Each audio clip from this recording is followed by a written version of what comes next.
A judge says the White House cannot stop funding for the Consumer Financial Protection Bureau. Federal District Judge Amy Berman Jackson says White House Budget Director Russell Vought cannot use a Federal Reserve loss to withhold funds. He claims that the Federal Reserve is operating at a loss and just can't pay the employees. But Berman says the CFPB should be paid from the reserve anyway, saying Vaught's claim is just another way of trying to shut the agency down. New data shows home price increases continue to moderate. On average, home prices across the U.S. increased 1.3% in October. That is a 0.1% drop from the previous month. Home price increases have been slowing for the last 9 months, but in certain areas, including here in Chicago, as well as New York and Cleveland, they're actually rising faster. Now at 6, New Year's Eve celebrations will be held across the country tonight, and safety is a top priority. Chicago police released photos of suspects in the shooting that happened right outside St. Sabina Catholic Church. Mayor Brandon Johnson talks about a continued push to curb violence in the city in the new year. And taking a live look outside this New Year's Eve. It is not as cold as it has been the last couple of days, but Mike says we have some more snow on the way. Okay, last day of 2025, people. Let's make it great. Good morning. I'm Gabriela Primus, and for Natalie Bombke. Thanks for joining us. Thank you for joining us. I'm Anthony Ponce. Let's get straight over to Mike to figure out how the year's going to end. How much snow do you think you got there at the Chez Ponce last night? I would say a half to an inch. Okay. I ended up with about an inch, but a few spots got a little bit more. Here, 1.6. I think we have similar snow on the way this afternoon. This morning, other than a flurry, it's just cloudy out there. Not too cold. 28 degrees. Good news. The chemicals on the road are going to be very effective here this morning. Snow at noon on the way. Maybe not here yet, but close. By 4 o'clock, I think it's snowing pretty much area-wide. But there could be a little bit of rain mixing in, especially I-80 and Point South. 29 at O'Hare. Temperatures continue to rise. It's northwest winds at 13, producing that wind chill of 19. Other current temperatures were up to 30 at Midway, freezing in Joliet and Kankakee, 27 at Woodstock, 30 at Gary, 28 at Merrillville. Most of us headed today into the low, maybe mid-30s. Gabriella is going to give us an update now on that December 31 traffic. I know, Mike, we're going straight over to Northwest Indiana again. And I told a couple people I know that are commuting this morning from Northwest Indiana or even from Michigan, if you know you're coming into the city, to take the tollway because I-80-94 is a mess. First, we have that fatal crash investigation that's happening westbound I-80-94 at Grant Street. 3 left lanes remain blocked, only 1 lane for traffic to get by. It's because of a semi-truck that rolled over on a passenger vehicle. Again, fatality with that. It began at 2:30. And then just down the road there are actually 4 separate crashes on westbound I-80-94 at Klein Avenue. So just west of that initial crash, traffic is getting by in 2 lanes, but injuries with all 4 crashes, they do appear to be minor though. Crews are on scene cleaning that up. And then finally, northbound I-65 near 61st Avenue, 2 separate crashes, but they're both on the shoulder, so they're not blocking any lanes technically. Also, we're hearing a report of an incident over on I-90 going inbound or outbound, near Ohio. Might be blocking a couple lanes as well. Drive times, though, they're looking okay if you are heading into the city right now. A new year can mean a new you if you plan to make a New Year's resolution. And with 2026 pretty much here, Roseanne set out to determine the top changes that folks are hoping to make in the new year. Well, New Year's resolutions may not be as popular as they once were, but the numbers show people are still planning to make some big change in 2026. As we count down to the new year, many of us will count down to a new future, resolving to make that change. Topping the list of New Year's resolutions is getting more exercise. 25% of those surveyed recently by YouGov say getting more exercise is top priority, while 22% resolved to eat healthier. Others hope to improve their finances by saving more money and spending less. The survey noted people under 45 were more likely to opt for that. And some will shoot for quitting a bad habit, like smoking or drinking too much. If quitting is daunting, many will opt for dry January to test the waters. Others may want to find a new job in the new year. One expert we talked to said, whatever the change you plan to make it something within reach. You want to pick something that's close to what you can do. So if you never have run a mile in your life, you're not going to commit to run a marathon this year. But you may commit to start walking 3 times a week for 15 minutes. If you've already tried the exercise or finance resolutions and you want to try something new this year, Couple of ideas for you. You could plan to spend more time with your family, or you could try something new in the new year. My personal favorite is just slowing down to enjoy every day. Back to you now in the studio. We could all do that more. Roseanne, thank you so much. Security is going to be a top concern, though, at the celebrations happening across the country, especially after that thwarted alleged bomb plot earlier this month that the FBI thwarted. 4 members of an extremist group were arrested for planning coordinated New Year's Eve bombings across L.A. Also top of mind for authorities, last year's terror attack in New Orleans. Just hours into the new year, an ISIS-linked attacker drove a truck straight into a crowd, killed 14 people. Officials say no matter where you're celebrating, to stay vigilant. People should be aware of their surroundings. It sounds a little trite, but if you see something, say something, you can really make a difference. The National Guard is going to be on patrol in New Orleans, mainly in the French Quarter. All right, so if you're not headed out, here is your official invite to kick off 2026 with us. Here at Fox Chicago, join Anita Blanton and Jake Hamilton. They are going to be dressed to the nines. They're going to be at Tao Chicago nightclub doing it up as we celebrate New Year's from Times Square to Texas. We'll give you the whole, survey the whole celebration landscape here. Performances by Bun B, Cupid, Cleo Fox, other performers as well. Fox Local New Year's Eve Live. Everything starts at 10 o'clock tonight on Fox 32 and on Fox Local Chicago. All right, there are safety concerns at Bally's Casino in River North after 2 recent incidents. Brian Jackson joins us here in studio to tell us what happened here. Brian? Well, on Monday, someone was assaulted and robbed inside a bathroom at the casino. And last week, there was an armed robbery in the parking garage. One of the victims says he and a friend parked in the garage across the street from Bally's. They then took the elevator, and that is when the door opened and a man with his face covered was pointing a gun at them. River North, the Riverwalk, that area is where tourists come, and it's the first thing anyone sees of the city when they come to visit us. And if people don't even feel safe getting to and from the areas within downtown or visiting from the suburbs, it reflects extremely poorly on the entire city. The problem that we see a lot is that these spotters are inside the casino. They're getting on the phone. They see somebody cash out for a large sum of money.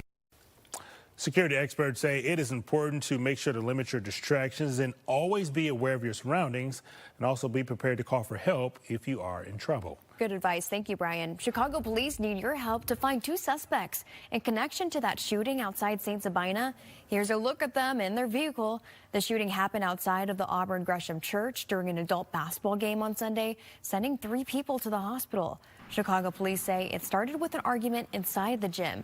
When everyone went outside, someone pulled a gun and shot into a crowd. Chicago Mayor Brandon Johnson is looking forward to 2026. The mayor joined Fox Chicago's political reporter on the Chicago Report. He touched on a number of different topics with Paris Schutz. One of the big ones discussed is, on that note, outside St. Sabina, violence in the city. The city of Chicago released these stats showing a drop in homicides in recent years. The mayor says the key to the progress is the close partnership with the police department, along with investing in youth. But he says the work is not done yet. Here's what I can control. My ability to invest in people and to make sure that there are policies at the city level that moves us towards being the safest, most affordable big city in America. Here's something else to note. Remember in the 90s where we took that approach where we locked people up, we had 2,000 more police officers, and the murder rate was around 900 people. So to suggest that somehow that if we take this punitive approach that we have long taken, where we've literally have had an addiction, quite frankly, on jails and incarceration, there is no empirical evidence that if you put more people in jail, that somehow that's going to drive down the murder rate. In fact, it was just the opposite, right? Particularly in the 90s and the early 2000s, where we had more people incarcerated. You had these so-called stiffer penalties, but you had more people dying on the streets of Chicago and across America.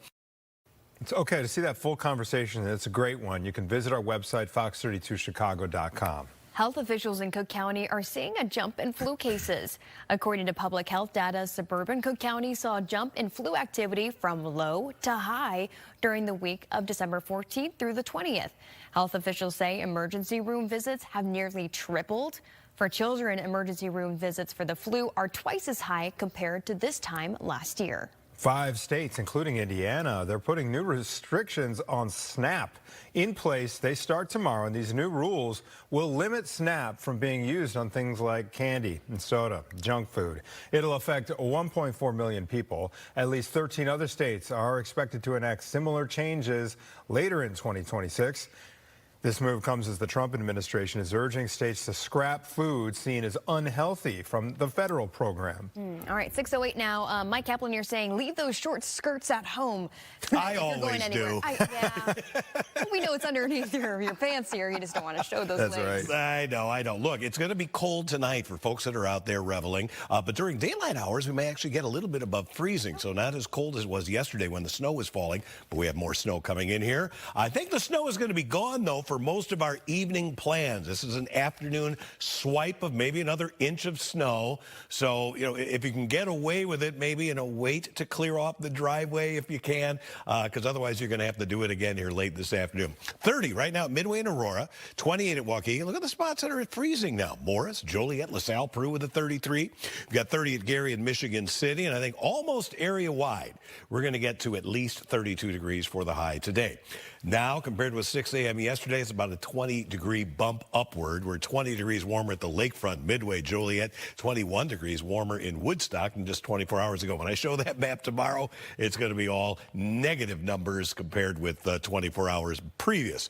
Here are highs today, and you see a lot of low to mid-30s out there. Maybe even a few spots could get a 37 in there. LaSalle, Peru, maybe Ottawa. That could be just warm enough to convert some of the snow to rain.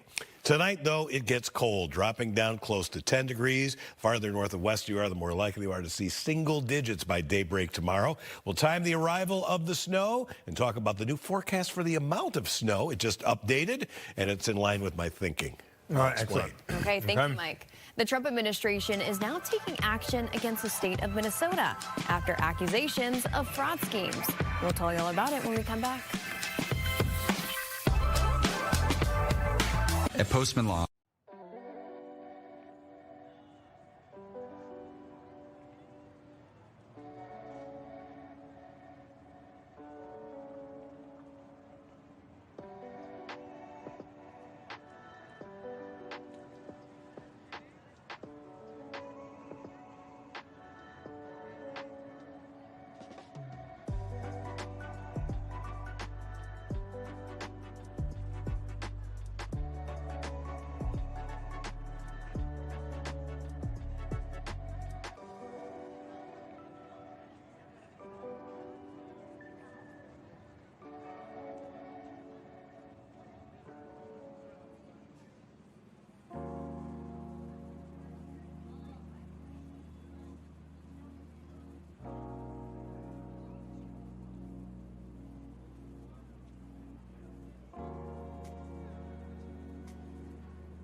It's New Year's Eve, and there will be plenty of celebrating in Chicago tonight. Biggest celebration will be along the river with fireworks, a drone show, and live music as well. There will be projections on Art on the Mart, massive canvas there, and a free fireworks show at Navy Pier. Also, one of our top headlines, Chicago police need your help to find 2 suspects in connection to a shooting outside St. Sabina. Here's a look at them and their vehicle. The shooting happened outside of the Auburn Gresham Church during an adult basketball game on Sunday, sending 3 people to the hospital. Health officials in Cook County are seeing a jump in flu cases. According to public health data, suburban Cook County saw a jump in flu activity from their low category all the way to the high category during the week of December 14th through the 20th. Health officials say ER visits have nearly tripled. The Department of Health and Human Services says it's freezing child care funds to Minnesota, citing multiple fraud schemes in recent years. It follows federal prosecutors saying more than 60 people have been convicted of COVID-era fraud in the state, costing taxpayers at least $250 million. Minnesota's Democratic Governor Tim Walz is pushing back, saying fraud is a serious issue that his state has been battling for years. Walz accuses President Trump of politicizing a known issue in order to defend programs Minnesotans need. China continues to show off its military force around Taiwan. It is launching missiles and deploying warships and aircraft as part of this exercise. This is described as a rehearsal of a blockade on the self-governed territory, although China claims Taiwan as its own. And these drills are seen as a warning to the U.S. after the Trump administration announced a record arms deal for Taiwan. Environmental journalist and the granddaughter of the late President John F. Kennedy, Tatiana Schlossberg, has died. She was just 35 years old. Schlossberg, the daughter of Kennedy's daughter, Caroline Kennedy, revealed she had terminal cancer in November 2025 in an essay in The New Yorker. She was diagnosed just after the birth of her second child. All right, 6:14. Let's head back over to Mike Kaplan with more details on how 2025 is going to wrap up here. Yeah. Pretty snowy December. We've had, a lot of snows. Not all of them have been big. Yesterday was 1.5 inches roughly at O'Hare. And we got another inch on the way this afternoon. So let's talk about it. What time is it going to hit? Well, the morning hours are going to be dry. I mean, there could be a flurry here or there. But in terms of an accumulating snow, we got to wait. That's going to move in here this afternoon. Here's the view at 10 o'clock. Nothing going on. By noon, a couple little things beginning here. But watch how quickly, by 2 o'clock, snow blossoms over all of Chicagoland. Now, here's the deal. I would not be surprised if on the southern edge of this that we see a little bit of rain mixing in. It won't be a lot, but it might eat into the snow production south of I-80. But at 4:30, folks driving around and it's snowing. But look how quickly this stuff scatters on out of here. By 6, 7, 8 o'clock, it is gone. We're done with any falling snow. And with temperatures having been as warm as they will get today, I think the salt's going to be very effective there. So plows and chemicals should get the roads in good shape. Might be some lingering lake effect for you overnight, parts of Michiana. Tomorrow, for New Year's, just going to be partly sunny and quite cold. Forecast snow amounts. Here's what we're showing, and now it looks more like what I thought it would be. Earlier numbers were a little bit on the low side. This looks, I think, closer to reality. Most of us are going to be kind of in that inch club or maybe a touch more. It'll be a pretty wet snow with those temperatures right around freezing. All right, let's get it over to Gabriella Primus to give you an update now on our commute this morning. Sky Fox is able to fly. Mike, we have Sky Fox over the Dan Ryan right now. I believe we're heading southbound maybe to check out what's happening over Northwest Indiana, although sometimes our coverage is a little spotty there because of some of the stuff that we have with some signal in that area. But we have 2 situations. Westbound I-80-94 at Grand Street. Remember, we have that fatal crash investigation that's going on. It's blocking 3 left lanes at Grand Street. It's because a semi-truck rolled over on a passenger vehicle. That began at 2:30 this morning, and still just 1 lane for traffic to get by. And then I told you just down the road from that, over also westbound on I-80-94 near Klein Avenue, we had 4 separate crashes in that area. Now we just see 1 crash hanging around and cleanup happening there. Still a right lane blocked. And then lastly, I'm going to mention northbound I-57 near Stunkel Road, a crash over on the left shoulder. It was blocking left lane. A little stop and go there also as you approach that area. Here coming up, I'll give you a look at your drive times. Okay. Excuse me. Thank you, Gabby. Israel's prime minister says any path forward in Gaza starts with one condition: Hamas has to disarm. Benjamin Netanyahu made that case after meeting with President Trump as questions grow about what comes next for the region. David Spunt joins us live from Washington with the latest. Good morning to you. Hi, good morning, Gabriella and Anthony, to you both. Israel's Prime Minister Benjamin Netanyahu says that his message to President Trump in person in Florida earlier this week was direct and that both leaders are aligned on how to confront Hamas. If we disarm Hamas, whether with an international force or by any other means, yes, I see a different future for Gaza. Israeli Prime Minister Benjamin Netanyahu putting his condition front and center, arguing any peaceful path forward means stripping Hamas of its weapons. Netanyahu says the group still has thousands of fighters and stockpiles of weapons, and he argues no new governing authority can function while Hamas remains armed. When you're fighting terrorists who want to kill you, kill them first or kill them in response. These comments come as the Prime Minister pushes back on reports of tensions with President Donald Trump. Netanyahu says both men are aligned on security and deterrence. We saw eye to eye. He cut right to the chase. He said, look, skip all this press stuff. I mean, the real thing is you've got to get Hamas to disarm. And that shared message centers on preventing Hamas from rebuilding. You cannot have these adversaries build capability so that they really have the ability to do damage to Israel. And that's Hamas right there on the border, Hezbollah on the border, and Iran with long-range ballistic missiles and the potential for nuclear weapons. Analysts say the approach reflects a broader push to restore deterrence across the region. Trump, his doctrine, such that it is a lot about reestablishing deterrence that was lost during the Biden years, and he's happy to do that in targeted ways with strong partners, and I think Netanyahu represents that. What remains unclear, would Hamas even agree to any part of the Prime Minister's proposal? Anthony, Gabriella? All right, David, thank you very much. Thank you, Happy New sir. Year to you. All right, new laws will go into effect in Illinois in the new year, including changes on how overdoses are reported and tracked. We'll be right back. These are the moments they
Welcome back, 6:22 on your New Year's Eve morning. So take a live look. It's a little warmer outside this morning than it was at this time yesterday. We're going to check back in with Mike in just a moment. All right, to some news now. Measles cases in the U.S., they are climbing. More than 2,000 new cases have been reported so far this year, and the CDC says the country hasn't seen this many infections in 30 years. Just this week, 20 new measles cases were reported in South Carolina. The CDC says more than 90% of people infected this year were unvaccinated or didn't know their vaccine status. Now, if cases continue to spread, the U.S. could be at risk of losing its elimination status. Several new laws will take effect in Illinois in the new year, including some that will bolster public health initiatives. One of them changes how overdoses are tracked and reported. The West Side Heroin Opioid Task Force teamed up with a company called Defent to pass out free fentanyl detection systems. Under the EMS Systems Act, first responders can share overdose data with the state. The Illinois Department of Public Health will then provide that information to the Overdose Detection Mapping Application Program, which will identify hotspots across Illinois. The goal is to spot overdose trends faster and prevent them. We're working with different companies to bring in as many tools to prevent fatal overdoses on the West Side. The West Side has been known to suffer from fatal overdoses more than other communities. So this is a collaboration of the federal, state, and local partners to fight the opioid crisis in America. Access to Narcan, which is used to reverse opioid overdoses, has also been expanding on CTA platforms and in Chicago public libraries. Actor Isaiah Whitlock Jr. has passed away. He had been known for his roles in shows like The Residents and Veep. He'll be best remembered for his recurring role, though, in The Wire, in which he took part in all 5 seasons of that show. Whitlock passed away after battling a short illness, according to his manager. He was 71 years old. Wild surveillance video out of Nevada shows the moment a car flies through the air before the driver fell into a backyard swimming pool. Here it is.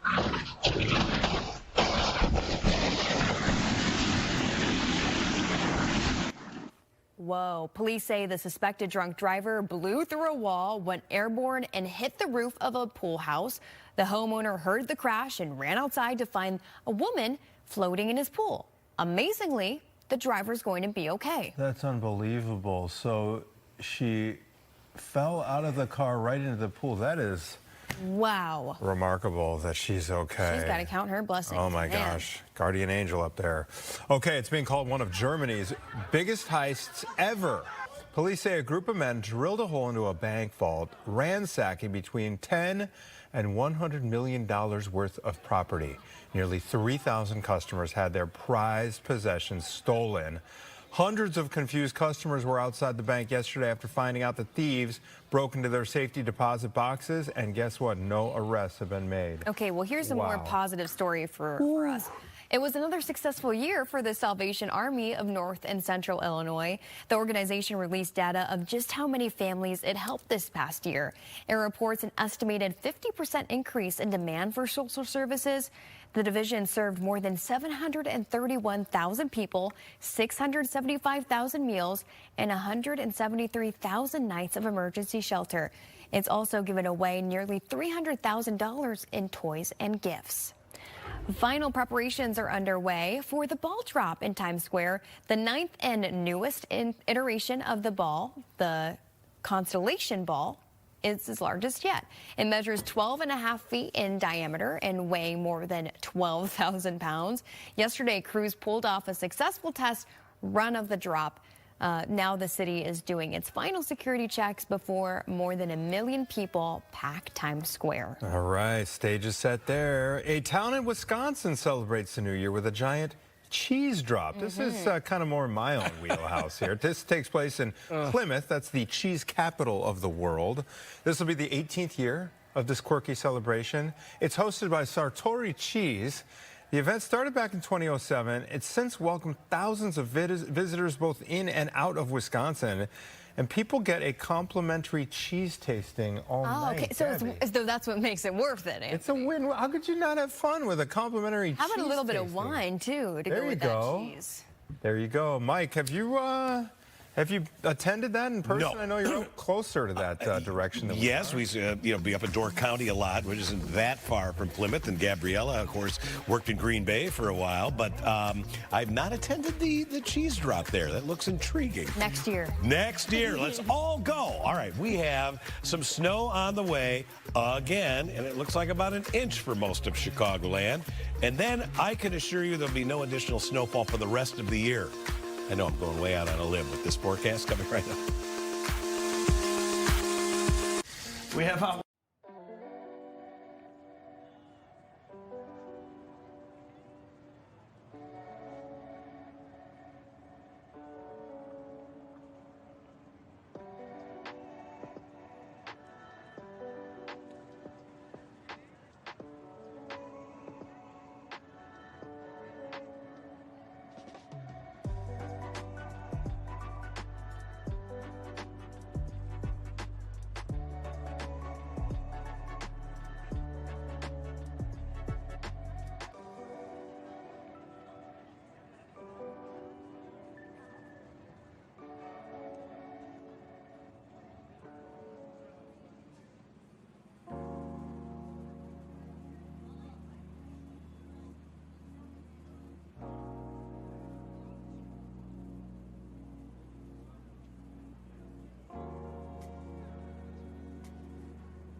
Welcome back. 6:30 on your New Year's Eve morning. We appreciate you starting, actually ending, let's say ending 2025 with us. Let's make it great, guys. Yeah. Make some New Year's resolutions for yourself because 2026, it'll be a good year. Hey, here are some of the top stories we're following this morning.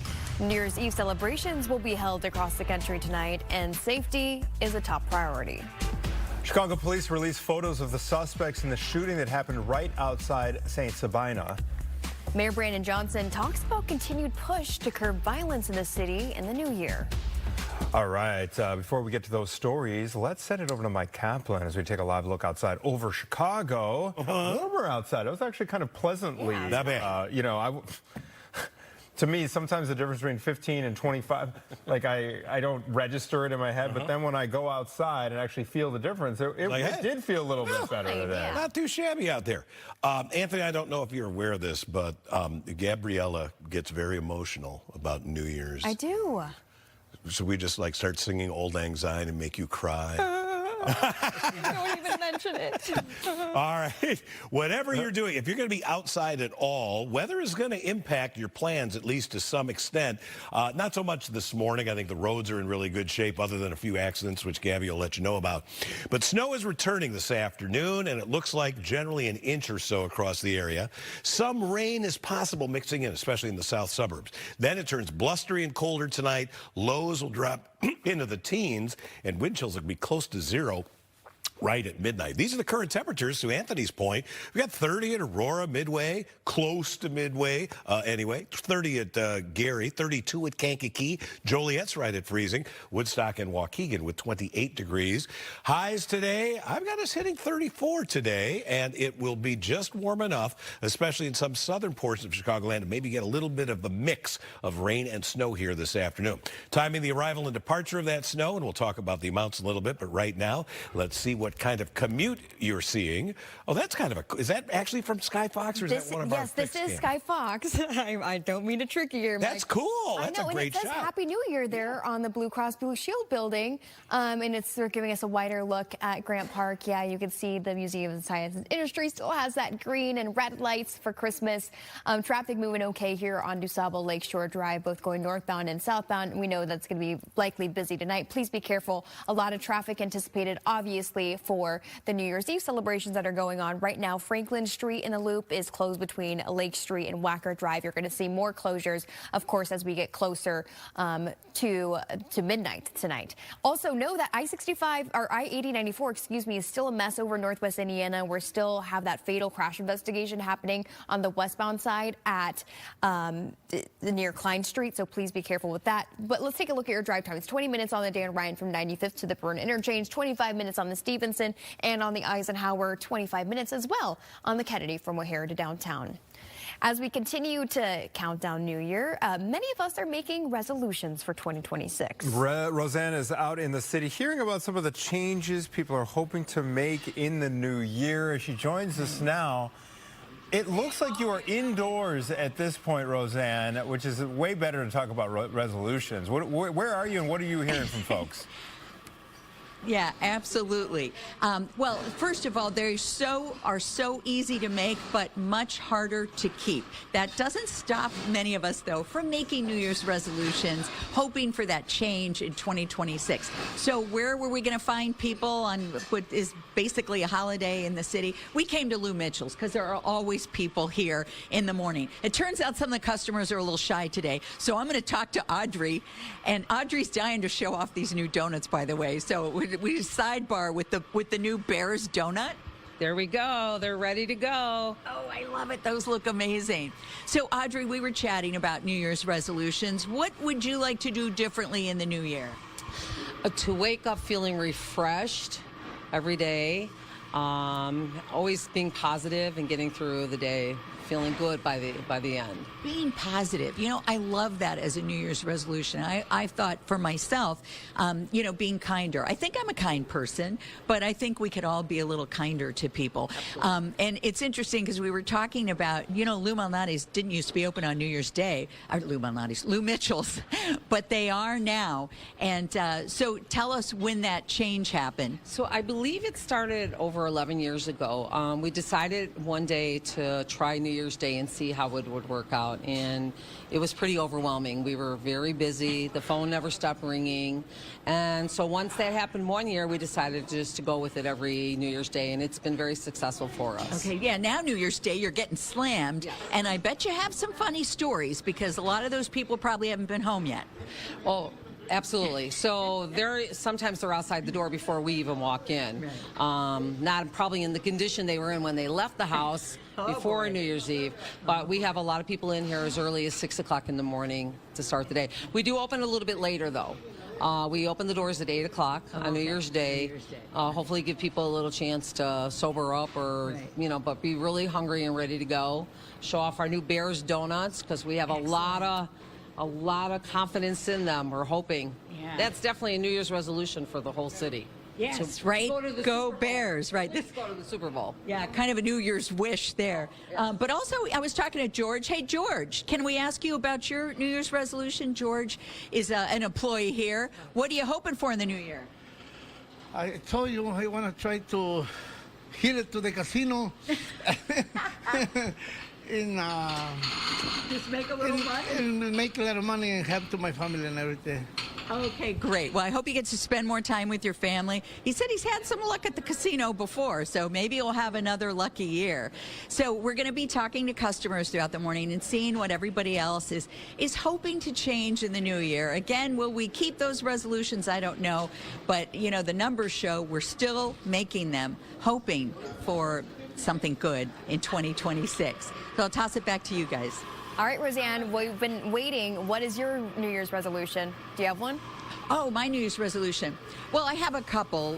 One, and I make the same resolution every year with varying degrees of success. Just slow down to not, run around and make so many plans that you're, numb half the time. But the other is to be kinder. Like I was saying a moment ago, I consider myself a kind person, but these days, I think it's just important for everybody to give everybody the benefit of the doubt and be kind to each other. So that's my goal for 2026. Roseanne, you are one of the kindest really people you are, that we've ever met. Right? Brian, we're all talking. If you were any kinder, I mean, I don't know how that would be possible, but I love the sentiment, and I completely agree. And I do also agree on our first one.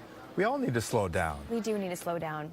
Great, Roseanne. Thank you so much. Yeah, absolutely. Okay, at 6:37, security is going to be a top concern at celebrations across the country, especially after the FBI thwarted an alleged bomb plot earlier this month. 4 members of an extremist group were arrested for planning coordinated New Year's Eve bombings across L.A.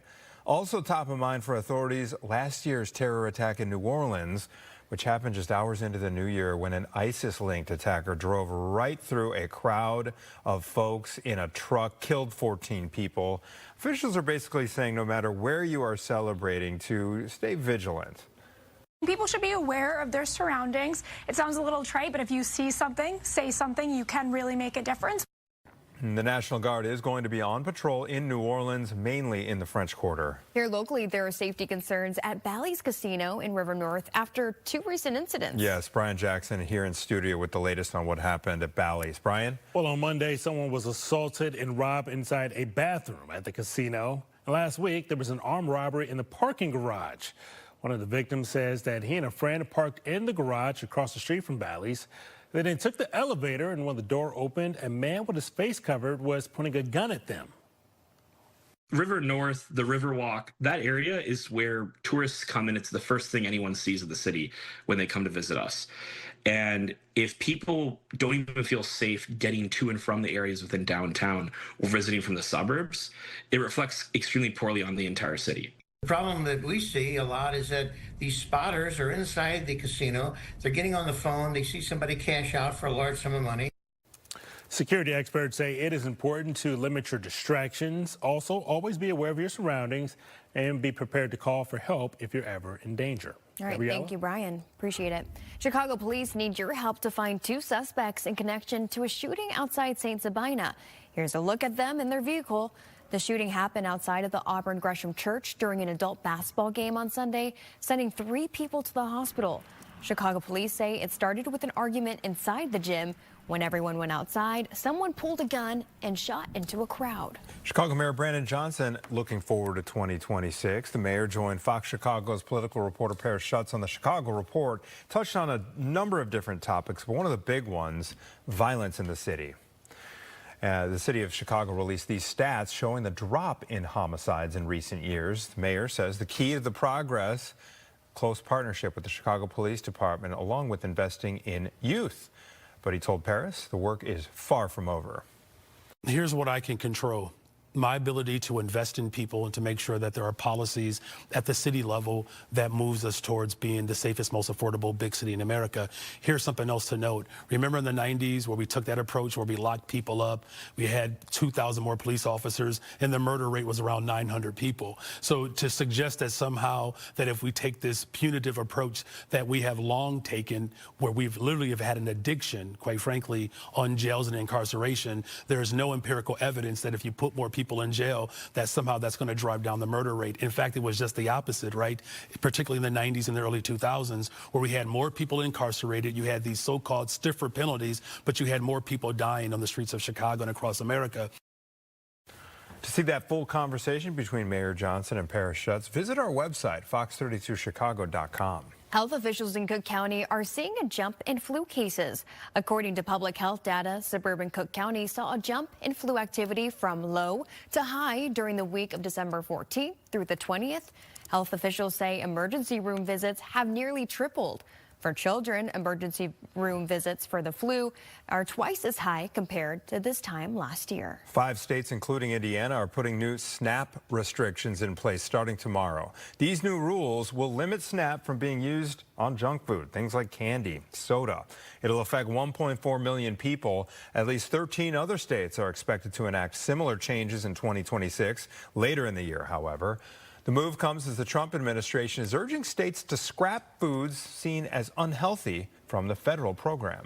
All right, 6:42. Mike, I am sure glad that we're not seeing a whole lot of snowfall here as we get closer to tonight, the midnight ball drop, because it's just dangerous, It could be. People are out there. And I think that there is going to be snow falling during that afternoon commute. So for folks maybe going out for that early dinner or to get that prime location somewhere, there will be some snow interfering. But unlike yesterday where the snow was a little bit slipperier, the salt wasn't as effective, I think tonight's snow is not going to be as big of a deal, even though the amounts will be about the same. So let's time it out. This morning, okay, there could be a flurry here or there, but I'm talking about the sticking snow. That is a PM affair, and it will likely kind of go from zero to hero in a hurry. Take a look at our model.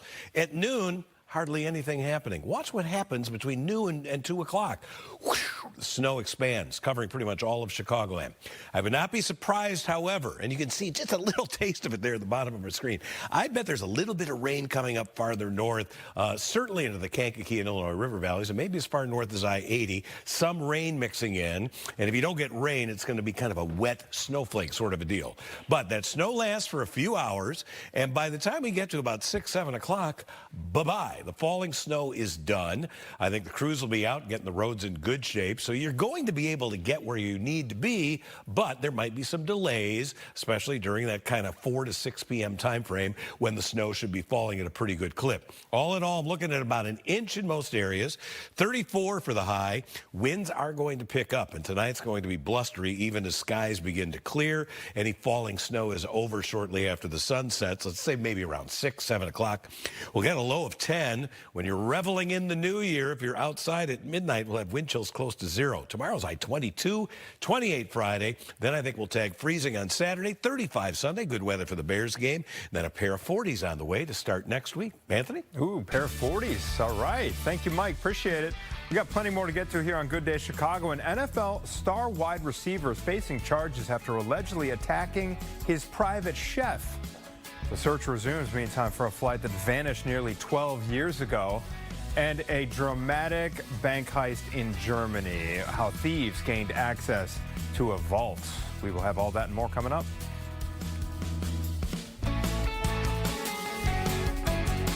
I'm Lieutenant Ellis.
Welcome back. It is 6:47 on your New Year's Eve morning. We take a look at the Chicago River. That is where it's going to all unfold later today with that art on the mark, fireworks, crowds of folks, and may have a little snow to contend with if you're going down there this afternoon. We'll check back in with Mike in just a moment. The Department of Health and Human Services says it's freezing child care funds to Minnesota, citing multiple fraud schemes in recent years. It follows federal prosecutors saying more than 60 people have been convicted of COVID-era fraud in the state, costing taxpayers at least $250 million. Minnesota's Democratic Governor Tim Walz is pushing back, saying fraud is a serious issue that his state has been battling for years. Walz accuses President Trump of politicizing a known issue in order to defund programs Minnesotans need. China continues to show off military force around Taiwan. It has been launching missiles and deploying warships and aircraft as part of these exercises. It's described as a rehearsal of a blockade on the self-governed territory, although China claims Taiwan as its own. The drills are seen as a warning as well to the U.S. after the Trump administration announced a record arms deal for Taiwan. Brown University is going to be rolling out new security measures ahead of the spring semester. 2 students were killed, 9 others were hurt in a shooting earlier this month. Those plans include more security cameras, additional panic buttons on campus, and stronger coordination with law enforcement and mental health agencies. There will also be more safety training and emergency messaging. Environmental journalist and the granddaughter of the late President John F. Kennedy, Tatiana Schlossberg, has died. She was just 35 years old. Schlossberg, the daughter of Kennedy's daughter, Caroline Kennedy, revealed she had terminal cancer in a November 2025 essay in The New Yorker. She was diagnosed just after the birth of her second child. New England Patriots wide receiver Stephon Diggs is facing felony charges of strangulation and misdemeanor assault and battery. Diggs is accused of slapping and choking his private chef on December 2nd. A police report says the two had argued about money that Diggs owed her. And the woman initially told police she did not want to press charges, but then changed her mind 6 days later. Diggs denies the allegations. The Patriots say they support the receiver. The FBI says authorities in Mexico seized motorcycles with an estimated value of about $40 million. They're believed to be owned by one of the FBI's top 10 most wanted fugitives and former Olympian Ryan Wedding. A search is still underway for Wedding himself. He's accused of being an international drug kingpin. The FBI says there is a reward of up to $15 million for information leading to his arrest. The search for missing Malaysia Airlines flight MH370 has resumed nearly 12 years after it vanished over the Indian Ocean. 239 people disappeared in March of 2014 while on board was supposed to be a routine flight to Beijing. Ocean Infinity, a British-American company that is based out of Texas, has not revealed the exact location of the new search, but hopes to finally solve the mystery using advanced underwater drones. Interesting. Yeah. All right, 6:50, Mike Kaplan joins us. Mike, you know, you're really impressing me this morning, knowing that you know the forecast for the rest of the year. Oh, it's true. You know, anybody can do a 7-day forecast, but when you have somebody capable of forecasting for the remainder of an entire year, I really think that that's noteworthy. It is. Gabriella, I'm glad you point that out. Of course, I have to give you your roses, Mike. I'm especially proud of myself. All right, okay, there's only, what do we have, 18 hours left or so in the year, and there is one more snow on the way. There could be a couple of flurries around this morning, but in terms of an accumulation, that's going to be coming in from the northwest, another little type of a clipper system, and I expect a rapidly expanding area of snow to erupt here this afternoon, likely generating about an inch of accumulation with temperatures that can be very close to freezing when it is snowing, and there may even be a little bit of rain mixed in. The extended temperature outlook, this is for week 2 of January, favoring for most of the country, including Chicagoland, warmer than normal temperatures. Doesn't mean it's going to be 50 to 60 degrees. All it would take, 38 would be warmer than normal. Point is, other than maybe what's coming in tomorrow and Friday, there's no real Arctic air to be found anytime soon. And even the stuff tomorrow and Friday won't be that bad. 34 today, a little bit above freezing, and it will be snowing where it's very close to 32. And where some of you have temperatures that'll be maybe 34 or 35 when the precip starts, you could get a little bit of rain mixing in, and that will be generally south of by 80. Around an inch of accumulation, starting somewhere around 1, 2 in the afternoon, and out of here, I think, between 6 and 7. 10 tonight for the low, with a northwest wind strong enough to produce wind chills very close to or a little bit below 0, continuing into tomorrow morning. New Year's Day, partly sunny and a high of only 22. We'll have 28 degrees on Friday, and then we're looking at the weekend. A little bit of a warming trend. Should get into the mid-30s here for that Bears game Sunday. 40 possible Monday and Tuesday with no additional snowstorms in sight. 6:52, let's check back in with Gabriella Primus. She's going to give us the forecast of road conditions for the rest of the morning, and that doesn't look good. Mike, this is that crash investigation that's been happening over in northwest Indiana. I told you this is westbound I-80-94 at Grant Street. It's been blocking 3 left lanes since around 2:30 this morning. That semi-truck that you see there unfortunately rolled over onto a passenger vehicle. There was one confirmed fatality, and so they've been wrapping up that investigation again since 2:30. At least they've been able to keep that one right lane open, slash the shoulder for some of the truck early morning traffic to get by, but still I-80-94 is a mess on the westbound side. As soon as you get onto off of I-65 over to the westbound side, you're going to be hit with traffic. Take the tollway if you're planning to come into Chicago, because downstream from here, over by Klein, there are some other crashes reported as well. So we'll keep you updated on this. We just wanted to make sure we had a look, but it looks like at least they're maybe close to getting this reopened with that tow truck being present. All right, thank you, Gabby. Measles cases, meantime, in the U.S., they are climbing. More than 2,000 new cases have been reported this year. The CDC says the country has not seen this many infections of measles in 30 years. And just this week, 20 new measles cases were reported out of South Carolina. The CDC says more than 90% of people infected this year were unvaccinated or didn't even know their vaccination status. If cases continue to spread, the U.S. could be at risk of losing its eliminated status. Several new laws will take effect in Illinois in the new year, including some that will bolster public health initiatives. One of them changes how overdoses are tracked and reported. The Westside Heroin Opioid Task Force teamed up with a company called Defent to pass out free fentanyl detection systems. Under the EMS Systems Act, first responders can share overdose data with the state. The Illinois Department of Public Health will then provide that information to the Overdose Detection Mapping Application Program, which will identify hotspots across Illinois.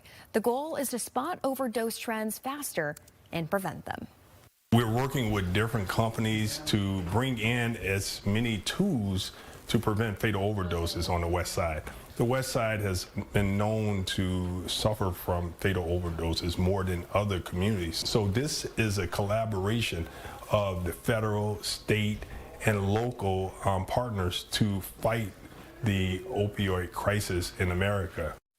Access to Narcan, which is used to reverse opioid overdoses, has also been expanding on CTA platforms and in Chicago public libraries. It is being called one of Germany's biggest heists ever. Listen to these details here. Police say a group of men drilled a hole into a bank vault and then ransacked between $10 and $100 million worth of property. Nearly 3,000 customers had their prized possessions stolen. Hundreds of confused customers showed up outside the bank yesterday after they found out that thieves had broken into their safety deposit boxes, and at this point, no arrests have been made. That sounds like a movie. It really does. Like, how do they pull that off, get into that vault, get into all those boxes? We're going to need an update on that. Yeah. Okay, plenty more Good Day Chicago ahead. Keep it right here on your New Year's Eve.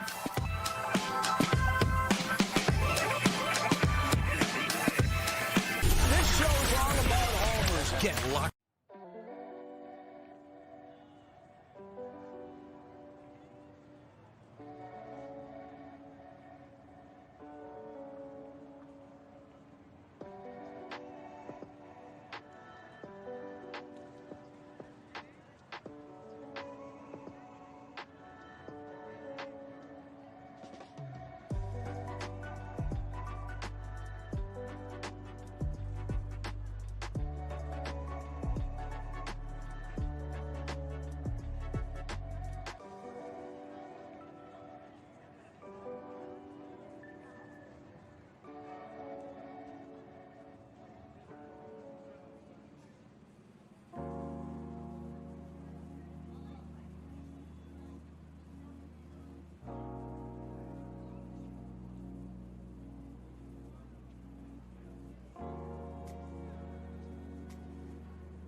Former U.S. Senator and Colorado Representative Ben Nighthorse Campbell has passed away. He began his career in politics as a Democrat, but later switched to Republican. Campbell was best known for his advocacy for Native American issues. He was 92 years old. And heads up if you're shipping mail anytime soon, the USPS has updated its processing rules, meaning most postmarks will now reflect the day your mail is processed as opposed to the day that you mailed it.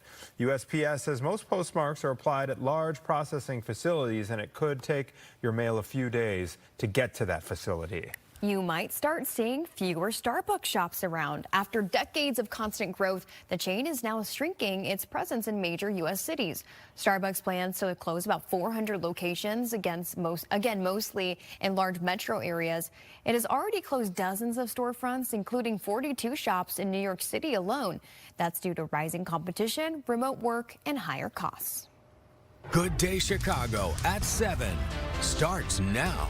And right now at 7 o'clock, New Year's Eve celebrations will be held across the country tonight. Safety is a top priority. Chicago police released photos of suspects in the shooting outside of St. Sabina. And Mayor Brandon Johnson talks about a continued push to curb violence here in the city and in the new year. And taking a live look outside this morning, it's not as cold as it has been the last couple of days, but Mike says we have some snow on the way. And it's good to see the custodial staff over at the Blue Cross Blue Shield building. They're awesome, and they've got that nice New Year's Eve message on the windows. It doesn't happen by accident. There's planning. Oh yeah. Involved. All right, what floor, what office is that we're turning the lights out of there? Well done to all the building operators who make that happen. Earlier, we had New Year's happening in Auckland, New Zealand. We took a live look. We had a live look at that. It's got to be New Year's somewhere else. I'm wondering if maybe we can get. Is it like New Year's in Sydney now? Sure. Or yeah, probably over the Opera House. Yes, yeah, ooh, fireworks over the Opera House. Well, we're going to have our own beautiful fireworks show here tonight, and the weather at that time is going to be Hey, ask and ye shall receive. Hey. Thank you. That is a display. Wow. All right, so. That's Sydney. Hello, City of Sydney. Look at that. How cool. Wow. Good day, mate. Gabby's going to cry. She is going to cry. You know what? What is this thing? You cry on New Year's? Guys, here's the thing. Okay. New Year has always made me emotional. I don't know what it is. Well, actually, I do know. You know, I always try to reflect, okay, all the blessings that happened in the year before and then what to like look maybe you forward getting to married. in the next year. Yeah, but every year I'm like this. It just, I don't know. I think it's everyone, celebrating a new change. That makes me so emotional. That's interesting. I have a thing that gets me teared up it's the end of the marathon. Whenever I'm on, there's just certain things that get me like a little just like teary-eyed. I cry a lot in general, but especially New Year. I can be weepy. I weep at To Kill a Mockingbird, the movie. How about the end of Field of Dreams? Oh my gosh. We have a cat. Don't get him started. Dad? Stop. Stop. All right. Happy New Year, everybody. Yeah. We're getting a little sentimental over here. All right, well, as we look, I wonder what the temperature is in Sydney. I'll have to look that up because it's, summer there. That's true. So I'm sure that, it's always warmer in Sydney, but, here we've got some cold air on the way. It's going to arrive later tonight, but most of the day, we're going to have temperatures pretty close to freezing. At noon, snow will be on the way. Probably not quite here yet, but it will be a rapid expansion of snow over the area this afternoon, so that at 4 o'clock, when maybe a lot of people are headed out, maybe getting an early start on the evening, that's when it's going to be snowing. And there could be a little bit of mix, little rain or some wet snowflakes coming in southern portions of Chicagoland. Cloudy and 30 at O'Hare. West winds at 6, so the wind chill's not that bad. 24, especially when we've had wind chills that have been below 0. Current temperatures roughly from the city south, it's 30 plus, upper 20s around Woodstock, even Rockford though in there with 31. We've got 30 at Gary and Michigan City. Highs today headed for the mid-30s across much of Chicagoland. All right, the commute this morning has not been without trouble. Gabby, you know what? Finally here, Mike, is our light. This is a live look from Skyfox. I've told you that our signal is a little bit of touch and go over Northwest Indiana, but they're giving us a look at that earlier fatal crash investigation. It happened around 2:30 this morning, and they just have been able to reopen the mainline lanes on the westbound side of I-80-94. This crash happened at Grand Street again. again earlier this morning around 2:30, and unfortunately there was a fatality involved. So all lanes open on this area, but just know there's still going to be a lot of traffic. Westbound I-80-94 backed up from Central Avenue to Grant. Also northbound I-65 backed up from Ridge Road to I-80-94. Take the Indiana Toll Road this morning if you can help it. Let's take a look at our drive times. Really, Northwest Indiana is where you see most of those crash icons. On the Dan Ryan, when you finally get there, 20 minutes from 95th to the Byrne interchange, 25 minutes on the Stevenson, 25 as well on the Eisenhower. I'm going to call it closer to 30 on the Kennedy from O'Hare to downtown. Thank you, Gabby. Appreciate it. As we count down to the new year, many of us are making resolutions for 2026. Roseanne is out in the city hearing about some of the changes people are hoping to make, at least in this new year. Roseanne, we've heard from some good people this morning over at Lou Mitchell's. That's a great place. What else are you hearing? Any new folks coming in? Right. Well, I'll tell you, there are a lot of common resolutions. And as we, get ready to wrap up 2025, a lot of people have goals they didn't reach or projects they didn't start. And so maybe they want to lose weight. Maybe they want to quit drinking. Maybe they want to save more money. We are getting the pulse of the people at Lou Mitchell's this morning, as you said. So let's walk over to, I chatted already with Sean and Angelica, but I didn't get their resolutions. I gave them a moment to mull it over. So, Sean, let's start with you. What's your New Year's resolution for 2026? Currently, I am in a book club, so I probably want to read a lot more books this year. Oh, I love that one. Read more books. Okay, I'll give you a shortcut. Books on tape in the car. It's the best. Okay, how about you, Angelica? What's your resolution? Taking more vacations and spending more time with family. Spending more time with family. I love that one. And do you have kids? Yes, I do. I have one daughter, 9 years old. 9 years old. Yes, you got to spend some more time with her. Any particular thing you'd like to do with her? Just exploring more things and do things that I wasn't able to do when I was a kid. Oh, that's great. Well, Happy New Year. All the best in 2026. Now I'm going to walk over to some other people that we were talking to. This is Debbie and Frank. And look at these two. Are they ready to ring in the new year or what? We are so ready. We are so ready. All right. So, Debbie, what is your New Year's resolution? I'm going to try and be more patient with everything and everyone. Ask him, I work with him. Yeah. I'm his work wife, he can tell you. Yeah, that's my work wife. Yes, she needs to be more patient. But well, he's got a resolution for you. How about for you? For me, just be a better person. Just in general. Guy. So how about tell better dad jokes, his dad jokes. What are your plans for tonight? Are you going to go out? You got the glasses. You ready to celebrate tonight? Yeah. Oh yeah. We're probably going to head downtown. My husband and I head downtown. Oh, awesome. See how that goes. So. Wear a warm coat. That is my and gloves and everything. How about you, Debbie? I'm going to do what I do usually every year, spend it with Anderson and Andy. I sit on the couch. I can make it till 11 till New York. I'm going to try and make it for Chicago because it's live here, but I don't know. Boy, I hear you there. Every year it's a struggle just to see the ball drop, if I'm lucky. Yeah, exactly. Well, I love your resolutions. Best of luck and best Happy New Year. Happy New Year to you. Have a wonderful 2026. I love getting New Year's resolutions right because it kind of brings out the best in people, the best thing that they want to do, and the best thing they want to bring to the new year. Back to you guys in the studio. Love to hear it. Love to hear it. Roseanne, thank you so much. Appreciate it. And security is going to be a top concern at some of the celebrations going on across the country, especially if you'll recall last year in New Orleans. And then this past year, the FBI thwarted an alleged bomb plot. Earlier this month is when this unfolded. 4 members of an extremist group, they were planning a coordinated New Year's Eve bombing across L.A., according to authorities. Also, last year's terror attack in New Orleans, hours into the new year, an ISIS-linked attacker drove a truck right into a crowd, killed 14 people. Officials say, really, no matter where you're celebrating, always a good idea to stay vigilant. People should be aware of their surroundings. It sounds a little trite, but if you see something, say something, you can really make a difference.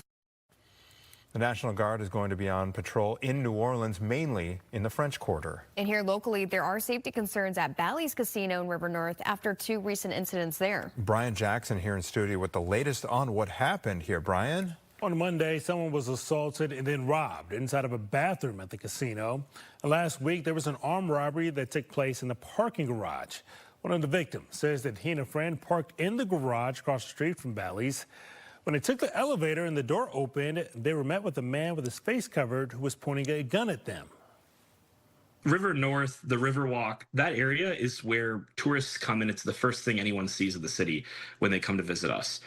And if people don't even feel safe getting to and from the areas within downtown or visiting from the suburbs, it reflects extremely poorly on the entire city. The problem that we see a lot is that these spotters are inside the casino. They're getting on the phone. They see somebody cash out for a large sum of money.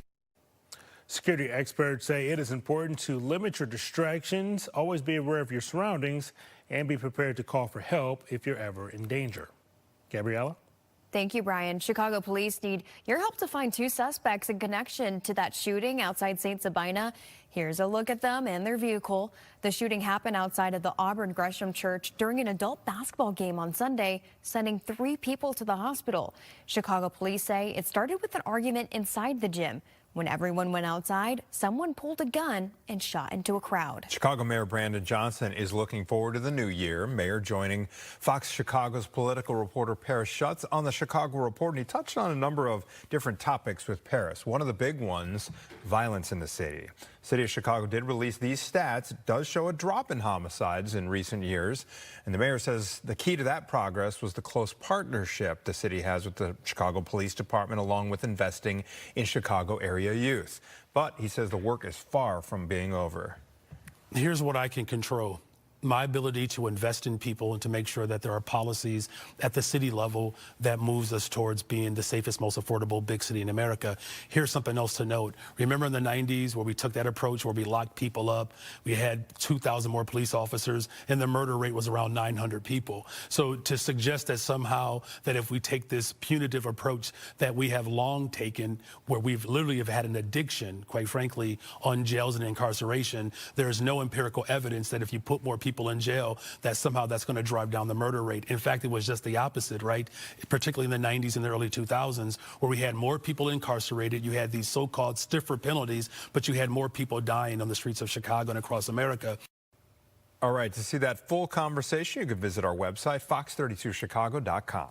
Health officials in Cook County are seeing a jump in flu cases. According to public health data, suburban Cook County saw a jump in flu activity from low to high during the week of December 14th through the 20th. Health officials say emergency room visits have nearly tripled. For children, emergency room visits for the flu is twice as high compared to this time last year. 5 states, including Indiana, they're going to be putting new restrictions on SNAP benefits starting tomorrow in the new year. These new rules will limit SNAP from being used on junk food and things like candy and soda. It'll affect 1.4 million people. At least 13 other states are expected to enact similar changes later in 2026. The move comes as the Trump administration is urging states to scrap foods that are seen as unhealthy from the federal program. All right, taking a live look outside here at 7-Eleven on your New Year's Eve. Looks like, is that Grant Park there with that really nice big Christmas tree all lit up? Yeah. It looks nice right now. It's time for another check of your forecast. Mike, what can we expect for the rest of the evening? Snow this afternoon, and it will probably be about an inch of additional accumulation. Yesterday, O'Hare managed to get 1.6 inches of snow, and a lot of us picked up about an inch. But temperatures have risen overnight, and we talked about this happening yesterday. And this is good news. Not only does it feel better, but this is great for the roads because salt, extremely effective when you have temperatures like this, and it will be snowing this afternoon when we have temperatures in this general range. In fact, a few spots may actually get warm enough that some rain will mix in, and I'm thinking south of I-80 as being the prime spots for that. Most of us now within a degree or two of 30, including 30 at O'Hare and Midway. Compared with 7 a.m. yesterday, it's a big jump. We're 20-plus degrees warmer across much of Chicagoland, 21 degrees warmer at Joliet and Maryville, for example. Tomorrow morning, I will show this map, and it will have negative numbers on there, not because it's below zero, but the temperature difference will be negative. So today, I think we can hit 34 for the official high. It won't last very long. Once that snow gets going, temperatures will start to drop off into the upper 20s. But again, it's going to be a good temperature for the road chemicals to be effective. We can see the sticking snow beginning to assemble off to the northwest of us. This is going to be kind of a rapid expansion of snow. Watch what happens here between noon and 2 o'clock. 10 o'clock, nothing going on. At noon, couple little maybe snow elements taking shape. Take a look at the next 2 hours. Whoa, it really ramps up so that between roughly 2 and maybe 5, 6 o'clock, that is when the snow will be falling at its most intense. And that unfortunately coincides when a lot of us are going to be on the road, maybe going out to dinner or whatever we're going to do to revel the new year. So watch out for that. This is not going to, you're not going to be pulling off to the side of the road because the snow is, you can't drive through it and it's blinding. But do maybe build in a little extra time, go a little bit more slowly. You'll get to your destination safely and be able to get home without snow falling, but much colder temperatures out there. We'll look at those coming up. Okay, we'll see you shortly. Mike, thank you, sir. Trump administration is now taking action against the state of Minnesota after accusations of fraud schemes in that state. We'll be right back.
It's New Year's Eve, and there will be plenty of celebrating in Chicago tonight. The biggest one happening along the Chicago River. Fireworks, a whole drone show, live music, and also those massive projections on art on the marts, on the Merchandise Mart, and a free fireworks show at Navy Pier. Chicago police need your help to find 2 suspects in connection to a shooting outside St. Sabina. Here's a look at them in their vehicle. The shooting happened outside of the Auburn Gresham Church during an adult basketball game on Sunday, sending 3 people to the hospital. Health officials in Cook County, they are seeing a jump in flu cases. According to public health data, suburban Cook County saw a jump in flu activity from low to high during the week of December 14th through the 20th. Health officials say ER visits have nearly tripled of late. The Department of Health and Human Services says it's freezing child care funds to Minnesota, citing multiple fraud schemes in recent years. It follows federal prosecutors saying more than 60 people have been convicted of COVID-era fraud in the state, costing taxpayers at least $250 million. Minnesota's Democratic Governor Tim Walz is pushing back, saying fraud is a serious issue that his state has been battling for years. Walz accuses President Trump of politicizing a known issue in order to defund programs Minnesotans need. China continues to show off its military force around Taiwan. It is launching missiles and deploying warships and aircraft as part of this exercise. It's being described as a rehearsal of a blockade on the self-governed territory. China does claim Taiwan as its own. The drills are seen as a warning to the U.S. after the Trump administration announced a record arms deal for Taiwan. Environmental journalist and the granddaughter of the late President John F. Kennedy, Tatiana Schlossberg, has died. She was just 35 years old. Schlossberg, the daughter of Kennedy's daughter, Caroline Kennedy, revealed she had terminal cancer in a November 2025 essay in The New Yorker. She was diagnosed just after the birth of her second child. New England Patriots wide receiver Stephon Diggs is facing felony charges of strangulation and misdemeanor assault and battery. Diggs is accused of slapping and choking his private chef back on December 2nd. A police report says the two had argued about money that Diggs owed her. The woman initially told police she didn't want to press charges, but then changed her mind 6 days later. Diggs, meantime, denying these allegations, and the team, the Patriots, say they support their receiver. All right, the search for missing Malaysia Airlines flight MH370 has resumed nearly 12 years after it vanished over the Indian Ocean. 239 people disappeared back in March of 2014 while on board what was supposed to be a routine flight to Beijing.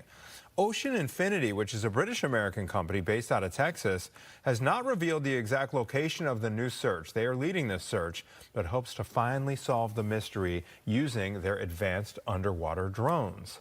So we will keep tabs on that story. Hopefully they turn up something.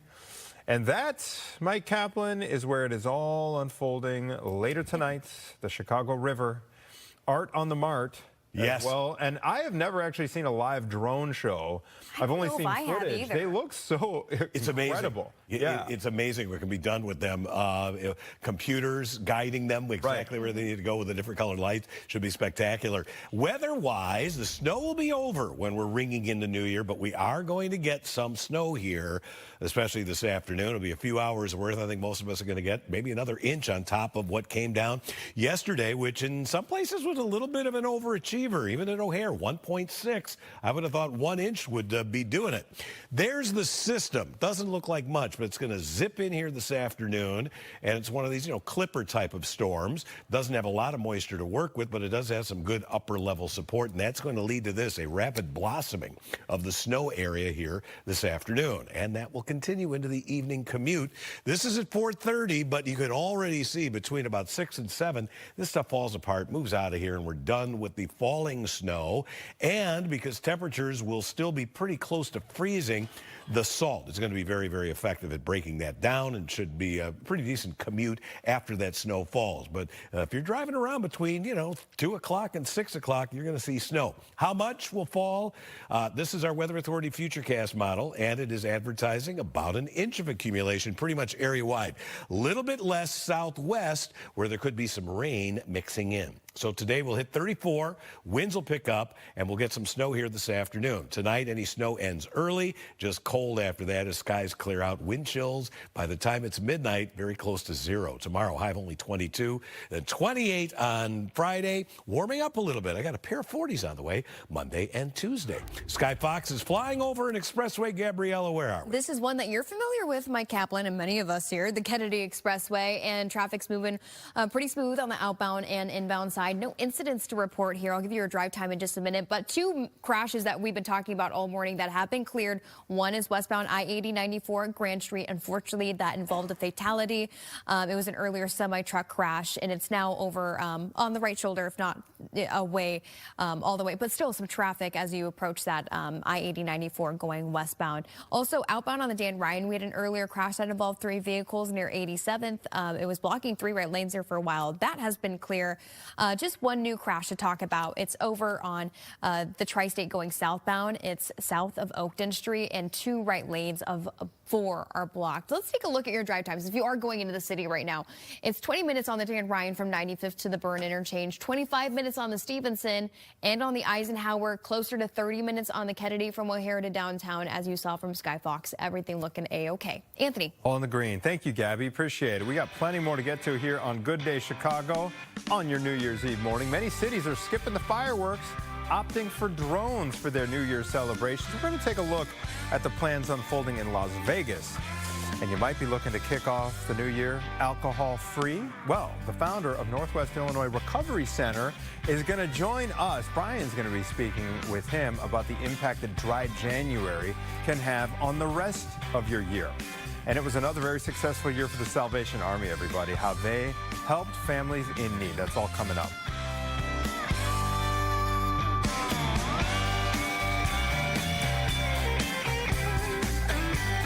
Ring in 2026 with Fox Chicago.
It was another successful year for the Salvation Army of North and Central Illinois. The organization released data of just how many families it helped this past year.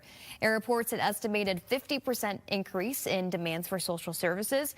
The division served more than 731,000 people, 675,000 meals, and 173,000 nights of emergency shelter. It also has given away nearly $300,000 in toys and gifts.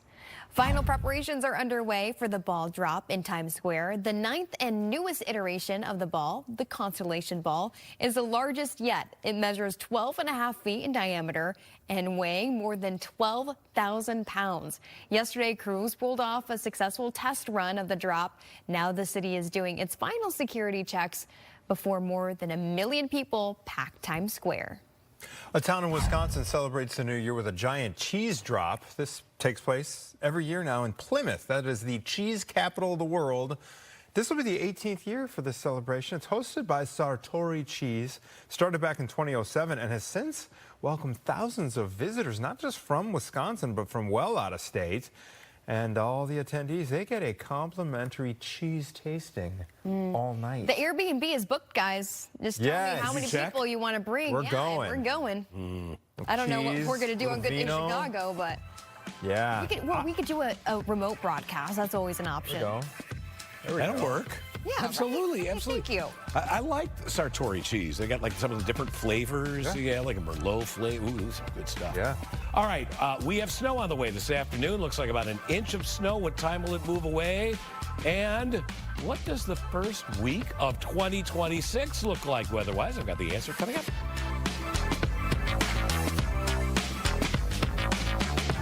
If you're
Welcome back.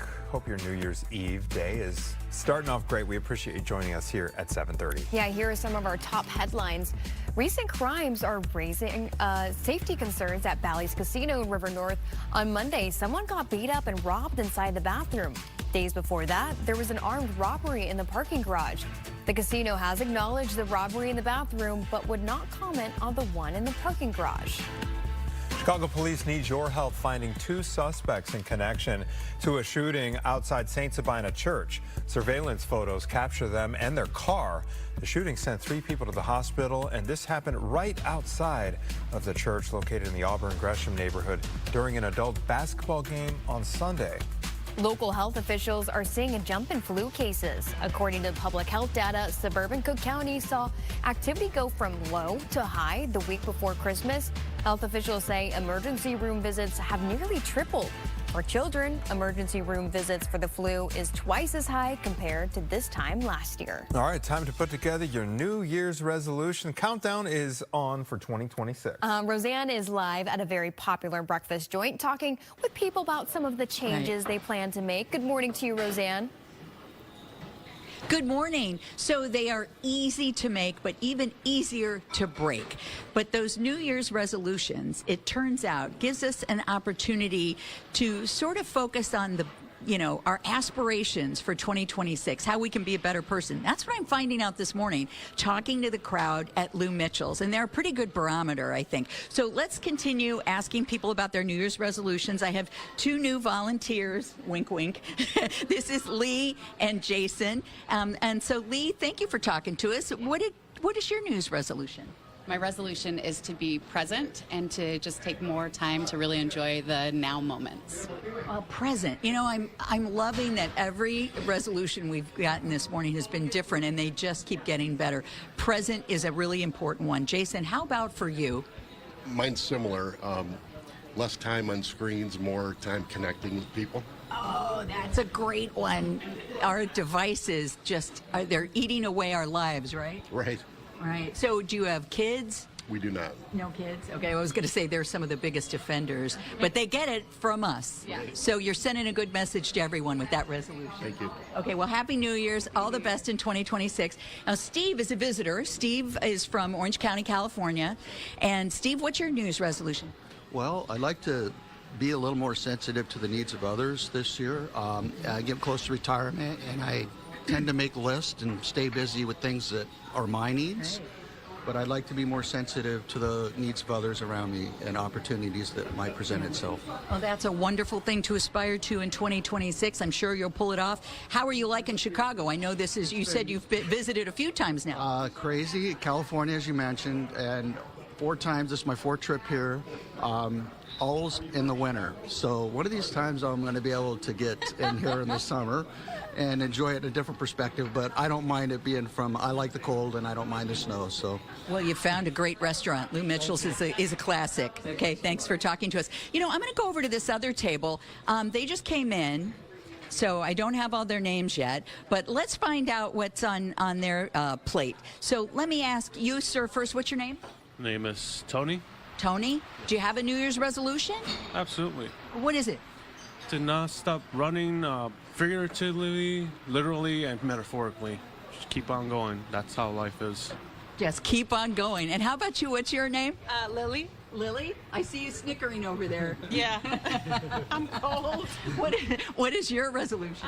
To be healthy, continue being healthy, and running more marathons this year. A marathon? I'm running Berlin Marathon this year, so coming up. Yeah. Well, I bet you're in pretty good health already. That sounds like a tall... Yeah, they're very ambitious, and we wish you the very best. How about your New Year's resolution? And what's your name? My name is Alvin. New Year's resolution is to reach out to family and friends and keep checking on their health. Now, there's another one I hadn't thought of. That's an excellent one, Alvin. Thank you all. Happy New Year. All the best in 2026. How about that? I put that on my to-do list right now. Give a call to that relative that you haven't spoken to in a while. You can be the first to reach out. So I'm just getting so many great ideas and things to aspire to in 2026 this morning. I hope you guys are too. Back to you in the studio. I like that guy. He's not going to stop running, figuratively or literally. Thank you, Roseanne. Appreciate it. 7:34, and we are only hours away from the new year. Major cities across the country are getting ready to enter 2026 in style. Now, on top of the regular fireworks shows, Anthony, we're seeing a rise in drones lighting up the sky. Amalia Roy is joining us from Las Vegas. Good morning, Amalia. What can they expect today? Good morning. This is going to be a first for Las Vegas. Come midnight, 600 drones are going to go off, along with thousands of fireworks across 10 rooftops across the Strip. They have been setting up since Sunday just for this event, and yesterday I got a little peek at what makes their New Year's Eve show so magical. A live roulette wheel spinning, some rolling dice, and everything you see from the drones, you'll be thinking Vegas. And then at the very end of the show, we have a welcome of 2026 to remind everybody and to celebrate the 250th anniversary of our nation. Fireworks will never be replaced because you can't replace that feeling that you get when a titanium salute goes off in the sky, but the visuals that you get from a drone you can't get from a fireworks shot. Vegas saw a dip in tourism over the summer, but New Year's Eve is always a huge holiday, especially here in the Strip. The CEO of the Las Vegas Convention Visitors Authority told me they're expecting to see their hotels at 95% capacity. In Las Vegas, Amalia Roy, Fox 32 Chicago. Amalia, thank you so much for that report. Happy New Year to you. And Mike Kaplan joins us now, taking a live look at the city. Look how pretty it looks right now, but we are expected to see some snow later on this afternoon. Yeah, on top of the snow that we got yesterday, which ended up being 1.6 at O'Hare. So that one yesterday, a little bit of an overachiever. Well, ring in the new year with some snow and cold. Snow, it's going to return this afternoon, generally an inch or less. Some rain could actually mix in early, especially in some of our south suburbs. Going to go with, it's always some road, right? I-80 and point south. That is going to be blustering colder late tonight. Lows dipping into the teens, and wind chills will be near zero. If you're going to be outside reveling, maybe along the riverfront, a bundle up, hats and gloves, strongly recommended. 30 right now at O'Hare. We have a west wind blowing at 6, so the wind chill isn't too bad. Feels like 24 out there. Humidity is at 80%. Lots of 30s on the map, including 30 on the nose at O'Hare Midway in the lakefront, 30 at Gary, 32 at Kankakee. And I think we can get just a couple of degrees above freezing across most of the area today. But there is snow on the way, and I've been pointing out how quickly things go from kind of nothing here at 2, or at noon rather, to 2 o'clock. Wow, now it's snowing, and there'll probably be about 4 hours of decent snow coming down. Then this is out of here. So it's another quick hit, similar to yesterday, probably an inch or so, and there might be a little bit of rain mixing in, especially well southwest of the city. By the time we get to late tonight, skies will be clearing, and tomorrow you'll see some sunshine, but it's not going to feel that warm, with highs only maxing out around 22. Today up to 34, briefly above freezing. Then that snow moves in here. We'll have west winds at 12 to 22. I think we're looking at about an inch of accumulation on the way. 7:38, time now to show you a couple of pictures. All right, movie buffs. Johnny O'Hara, and I know that Tony is one of our, he's running our jib camera in here. Sir Alec Guinness made a movie here, and there's a famous song. That is the bridge. That is the bridge over the River Kwai. Look, that is an absolutely fantastic movie. If you ever get a chance, I want to say it came out late 50s or so, maybe 57. All right, I knew he would know that. So there it is in, that is, what is that? Thailand, I guess, is where that actual bridge is located. All right, next up, a photo closer to home from Ed Green. And these, what we're looking at here, he's got lasers that are illuminating snowflakes. I have no idea how that is happening, but that is super cool. I like that. Ed, cool video. So you can send in a video, by the way. We would prefer if you shoot it, see how that's like, it's what we call landscape orientation there. It's longer than it is tall. But any video that you want to send in there that shows us something outside, that's cool. 7:39, we'll be back with more of Good Day right after this.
Welcome back. Chicago Mayor Brandon Johnson is looking forward to the new year. He joined Fox Chicago's political reporter Paris Schutz on the Chicago Report. He touched on a number of topics, and one of the big ones discussed violence in the city. The city of Chicago did release some stats that do show a drop in homicides in recent years, and the mayor says the key to that progress is a close partnership with the Chicago Police Department, along with investing in Chicago youth.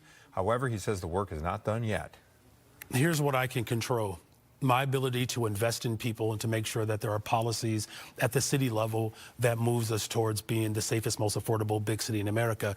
Here's something else to note. Remember in the 90s where we took that approach where we locked people up, we had 2,000 more police officers, and the murder rate was around 900 people. So to suggest that somehow that if we take this punitive approach that we have long taken, where we've literally have had an addiction, quite frankly, on jails and incarceration, there is no empirical evidence that if you put more people in jail, that somehow that's going to drive down the murder rate. In fact, it was just the opposite, right?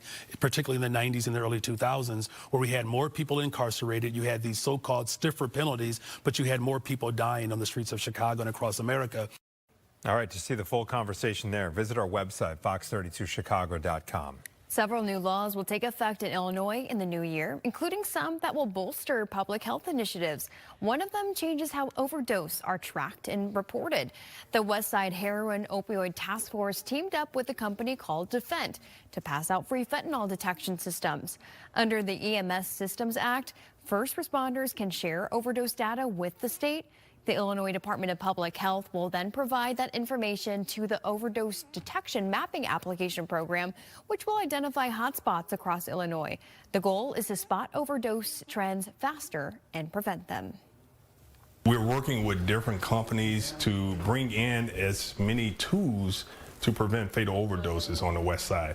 The West Side has been known to suffer from fatal overdoses more than other communities. So this is a collaboration of the federal, state, and local partners to fight the opioid crisis in America.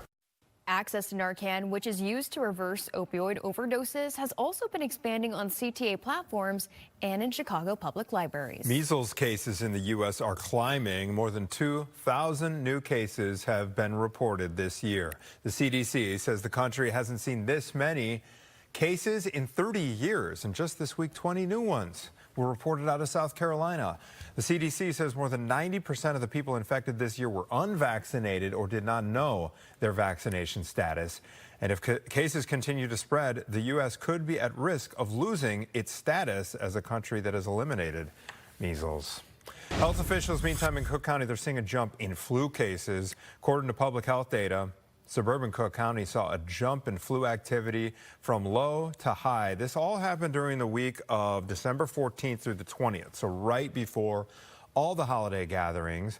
Health officials say emergency room visits have nearly tripled, and for children, emergency room visits for the flu are twice as high compared to this time last year. That is not good. I believe it. 5 states, including Indiana, are putting new SNAP restrictions in place starting tomorrow.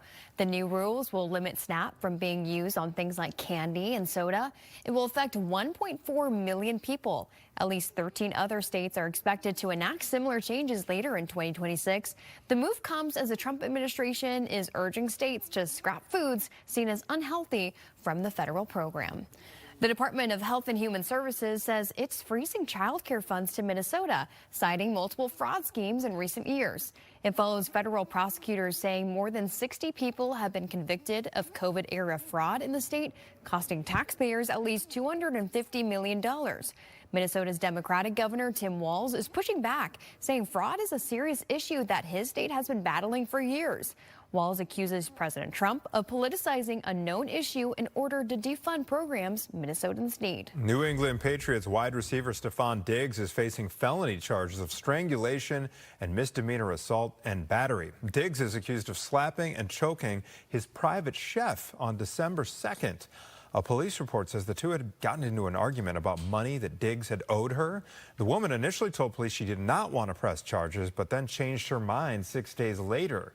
Diggs, meantime, denies the allegations. The Patriots are putting their support behind their wide receiver.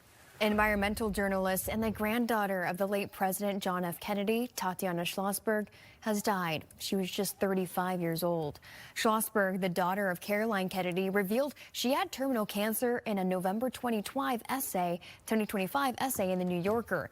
She was diagnosed just after the birth of her second child. The search for missing Malaysia Airlines flight MH370 has resumed nearly 12 years after it vanished over the Indian Ocean. 239 people disappeared back in March of 2014 while on board what was supposed to be a routine flight to Beijing.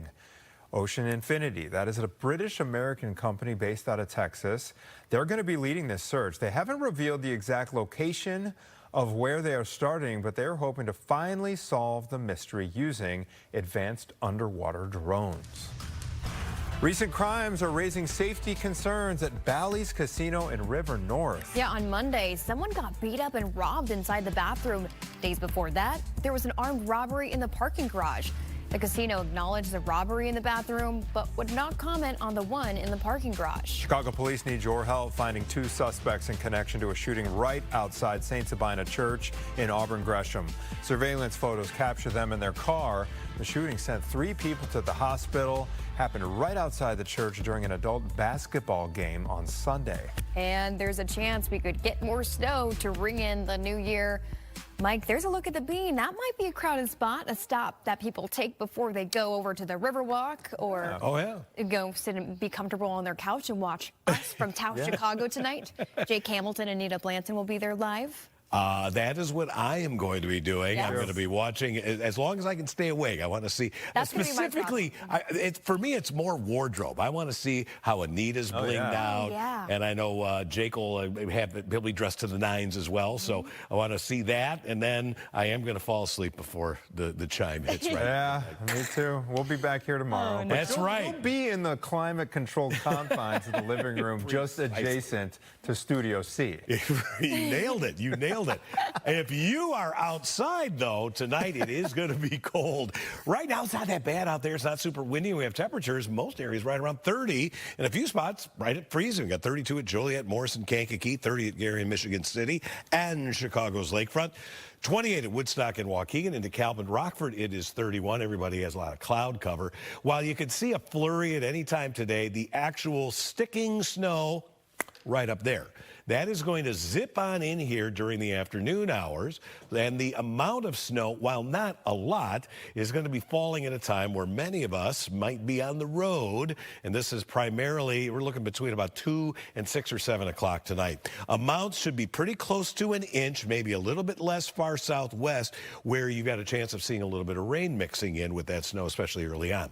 We'll hit 34, west winds 12 to 22, so it is going to become windy. Any snow will be ending between about 6 and 8 p.m. 10 will be the low. I think we'll be ringing in the new year with temperatures right around 20 and a wind chill barely above 0. Tomorrow morning, cold, only maxing out at 22 in the afternoon. Then we have 28 on Friday. I'm going above the computer guidance. I think 32 Saturday, 35 for the Bears game, and then a 40 on Monday and Tuesday as we get a little bit of a warming trend on the way here next week.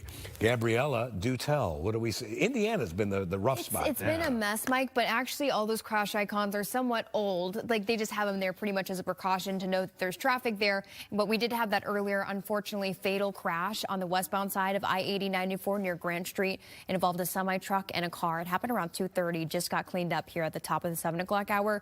2 other crashes to talk about. One is northbound on 355 at Fullerton Avenue. 3 lanes are blocked.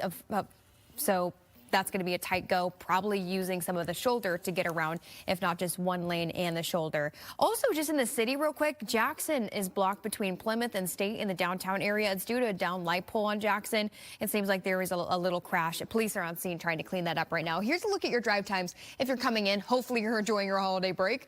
25 minutes on the Kennedy from O'Hare to downtown. Same on the Eisenhower, around there on the Stevenson, and 20 minutes on the Dan Ryan from 95th to the Byrne Interchange. Anthony. Okay, thank you, Gabby. Actor Isaiah Whitlock Jr. has passed away. He is known for his roles in shows like The Residence and Veep.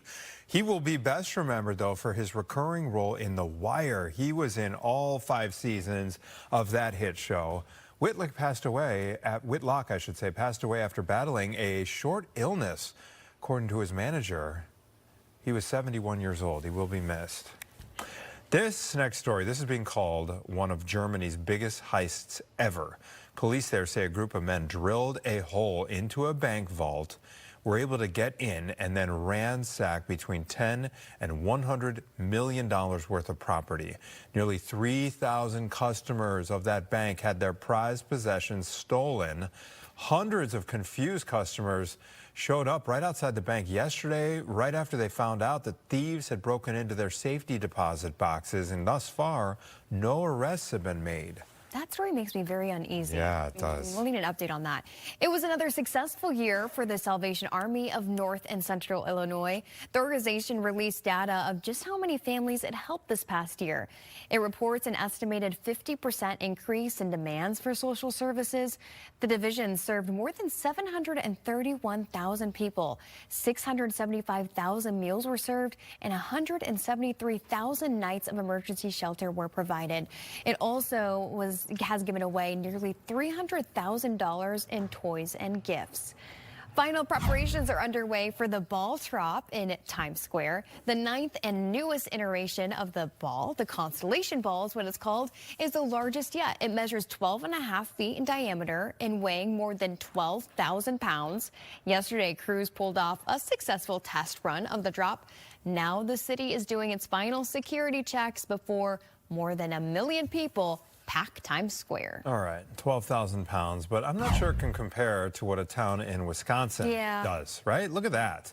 I prefer this, the cheese wedge drop. It's called the Giant Cheese Drop. This is in Plymouth, which is the cheese capital of the world, FYI. This will be the 18th year of this New Year's celebration, hosted by Sartori Cheese. The event started back in 2007. It has since welcomed thousands of visitors, not just from Wisconsin, but from out of state as well.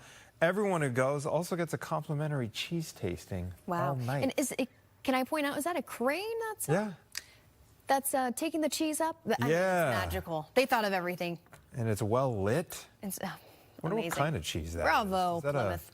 a big hunk of Swiss? Unfortunately, you know what? That's something we might not know. It might change every year, Anthony. Yeah, oh, that'd be cool if they kind of rotated the cheese wheel. It could happen. All right, but nothing's going to top Chicago's tonight. Oh, tonight. Just saying, I mean, outside the Merchandise Mart, Anita and Jake, if you don't want to leave the house, they're going to be out there at the Town Nightclub. Partying up. They're going to be dressed to the nines, too. Yeah, how I know it. Yeah. All right, year after year, people get caught on camera doing good things, doing bad things, and the ones I like are when they're funny things. Yeah, 2025, it was no exception for these things that are caught on camera. CB Cotton shows us all of the craziest moments.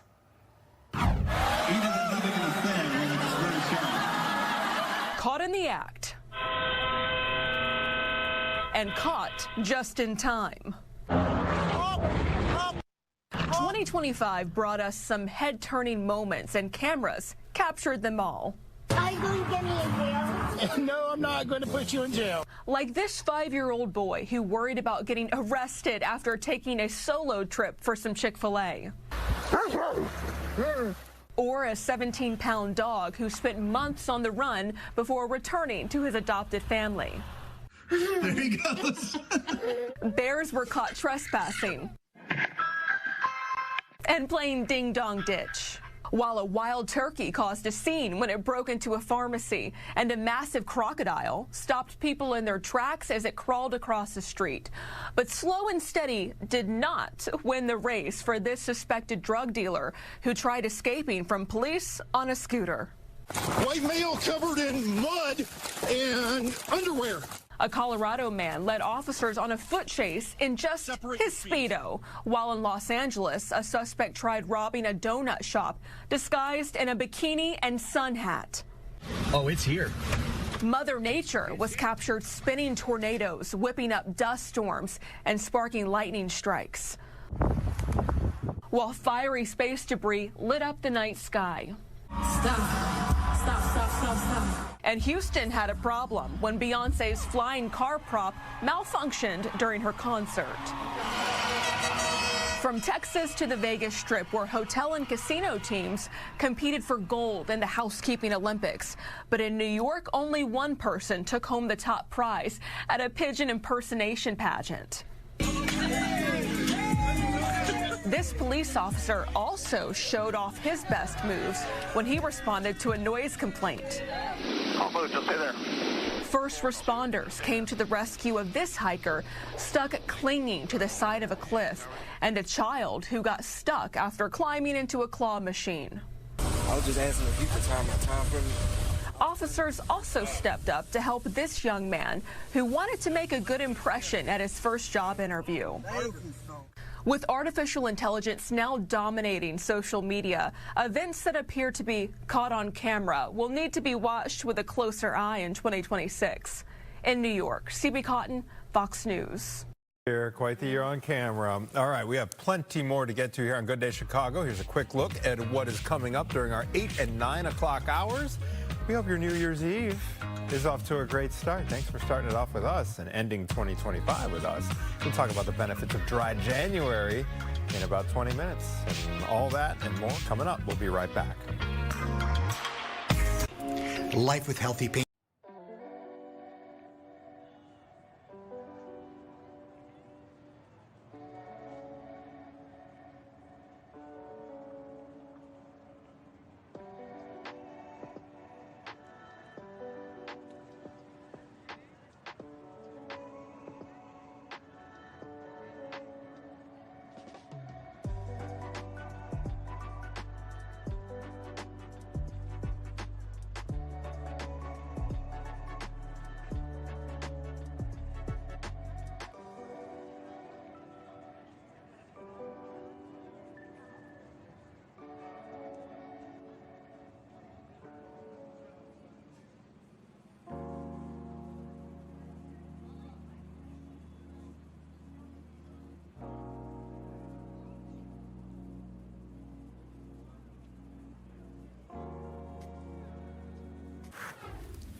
Welcome back. New this morning, Warner Brothers is reportedly ready to reject Paramount's hostile bid for the studio. Reuters reports the board has yet to make a final decision, but it is expected to meet next week.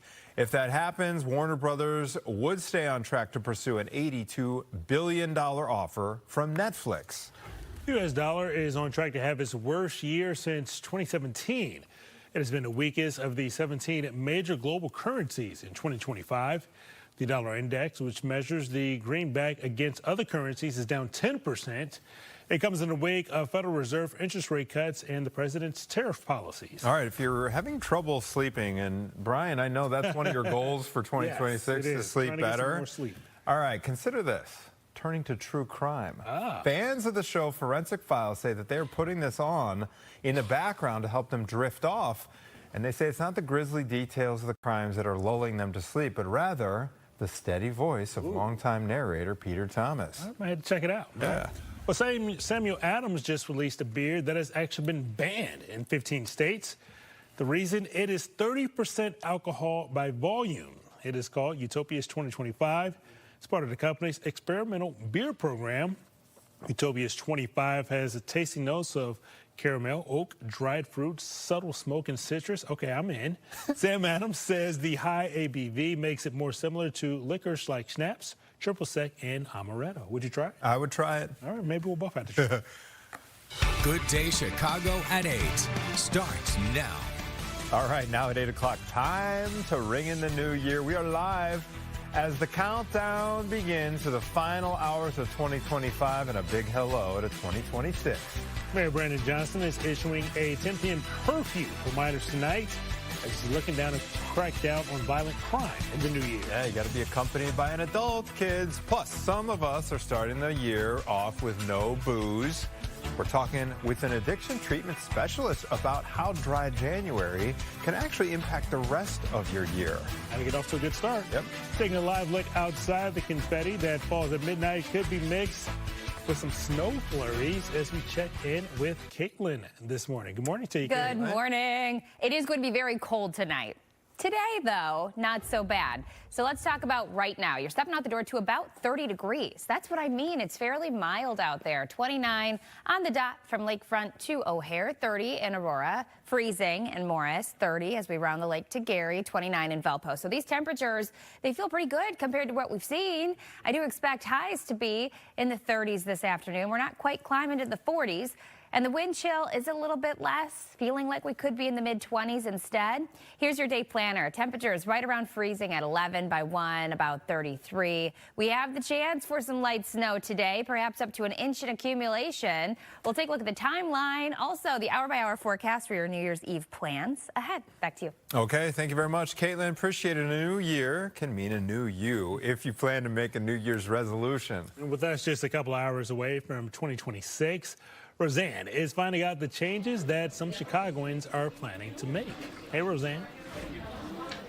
That's right. It's almost a wrap on 2025. So maybe there's a project you didn't start or goal you didn't reach, and you may be resolving to do better next year. So we're at Lou Mitchell's asking people about their New Year's resolutions, but also New Year's wishes. And one of them has to do with the Chicago Bears. A lot of us share this New Year's wish. Audrey, the manager here, is included, and she's got these special orange and blue donuts as a show of support. Right? Right. So tell us about the celebrity sighting that you had here. And I love this. This is why we had to start with it. The day of the Packers game, Kayla Williams came in to order a breakfast sandwich, and we happened to catch him, and he couldn't have been nicer, and he took some photos with us. Oh, no. Let's bring up the photos. Hold on. That one. There we go. How about the, oh, no, not now. Not now. Not now. Not now. Here we go.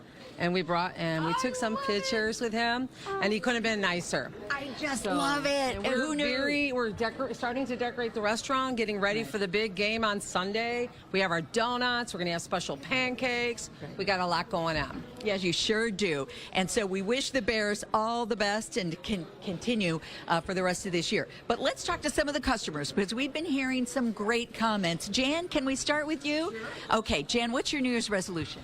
You know what? My New Year's resolution is going to be spending more time finding things to do in the city with my husband. We're retired now. We live in Old Town, and we love to eat. This is one of our favorite restaurants. I mean, I've been coming here since I was 18 years old and worked in the downtown. But you're right. There's so many great things right under our noses. There is. So find different neighborhoods. Just enjoy my city with my husband. Awesome. All the best. What's his name? Chuck. Okay, shout out to Chuck. You and Chuck have one of our favorite customers, too. She is. Well, you two have a great... sleeping this morning, but... Okay. Well, all the best in 2026. Hey, Raymond, before you leave, we were asking you earlier, what's your New Year's resolution? To exercise. Exercise. That is a very common one. It's easier said than done, though. You going to stick with it? Absolutely, 100%. And I have the equipment at home. Did you just get something for Christmas? No, I already had it. I just got to get the clothes off it. Okay, well, you know, that's an expensive closet that you have. So good luck with that one. Thank you. It's a great resolution, and it's one. Happy New Year. Happy New Year to you. It's a resolution we hear a lot. Let's go to Dan, who I was talking to as well. And what is your New Year's resolution? Yeah, I'm doing the stereotypical health kick. So gym membership, gym usage. And then better diet, and then dry February coming up as well. Is that why you skipped the hash browns? You know, I'm not a hash brown guy. It's controversial. So that's just, well, yeah, a lot more tomatoes in the next year, for sure. Oh, that's awesome. And don't make Raymond's mistake. I don't know if you heard him, but he's using his exercise equipment to hang clothes on. Oh, no, Raymond. No, we're not going to do that in 2026. We're stepping it up. All right, stepping up, and here's to better health in 2026. Dan, thank you so much for talking to us. We are hearing so many great ideas. Some people are telling us they want to be more patient. They want to spend more time with their family. And one guy said, I just want to be a better person in 2026. So we love what we're hearing, and we hope that all of you make a plan and stick with it for 2026. We'll have more coming up a little bit later. Back to you in the studio. Very inspirational to hear from these folks. Roseanne, thank you so much. I've just been loving her reports from Lou Mitchell's. Off the rack, exactly. Yes. And hey, I'm impressed that guy, you're going to be talking about dry January in about 20 minutes with an addiction expert. That guy's doing dry February too. Just extended, right? Yeah, okay. All right, for the Little Village community, this new year comes with a lot of uncertainty, a lot of stress. Baltazar Enriquez is the Little Village Community Council president, says many of its members celebrated on Tuesday to avoid drawing attention from federal immigration agents. Instead of going downtown and celebrating the New Year's, they're staying home because they're not only afraid of ICE agents, but also the teen takeovers, shootings that have been happening downtown. And it's very concerning for them. And they're just scared at this moment. And this is people that are U.S. citizens. Enriquez says they will have 6 teams out this New Year's Eve patrolling the neighborhoods and alerting the community of the presence of any federal agents. Recent crimes are raising safety concerns downtown at Bally's Casino in River North. On Monday, somebody got beat up and robbed inside the bathroom. A couple days before that, there was an armed robbery in the parking garage. Gabe Klein tells us he and a friend narrowly escaped an attempted robbery while getting off an elevator in the parking garage. Klein says the casino and the city should be doing more to keep people safe. River North, the Riverwalk, that area is where tourists come, and it's the first thing anyone sees of the city when they come to visit us. And if people don't even feel safe getting to and from the areas within downtown or visiting from the suburbs, it reflects extremely poorly on the entire city. A Bally spokesperson did not comment on the armed robbery, but did acknowledge the bathroom assault and robbery. Chicago police need your help finding 2 suspects in connection to a shooting outside of St. Sabina Church. Surveillance photos captured these 2 people and the car. The shooting sent 3 people to the hospital. It happened outside of the Auburn Gresham Church during an adult basketball game on Sunday. Chicago police say it all started with an argument inside the gym. When everybody went outside, that is when someone pulled out a gun and shot into the crowd. Chicago police are also investigating a deadly shooting in Humboldt Park. Now, this is a video from the Citizen app. The shooting happened Tuesday afternoon near the corner of West Huron Street and North Spalding Avenue. Police said that 4 men got out of a car and shot 2 people. One of them did not survive. The other person is currently recovering. Well, Mayor Brandon Johnson says violence is a big focus for him heading into the new year. It's something he talked about with our political reporter, Paris Schutz, in a one-on-one interview on the Chicago Report. And according to stats released from the city, there has been a drop in homicides in recent years. Mayor Johnson says the key to the progress is the close partnership with the Chicago Police Department, along with investing in youth programming. Johnson says the work is not done yet. Here's what I've done. I've implemented strategies that actually show how we not only hold people accountable, but we create opportunities as well. That's why the CVI-CPD relationship is so critical. That's why investing in our young people is so critical. That's why investing in mental and behavioral health care is so critical. These are the things that have proven, at least since I've been mayor, that it's moving us in the right direction. You can watch that entire interview on our website, fox32chicago.com. It's also available on the Fox Local app.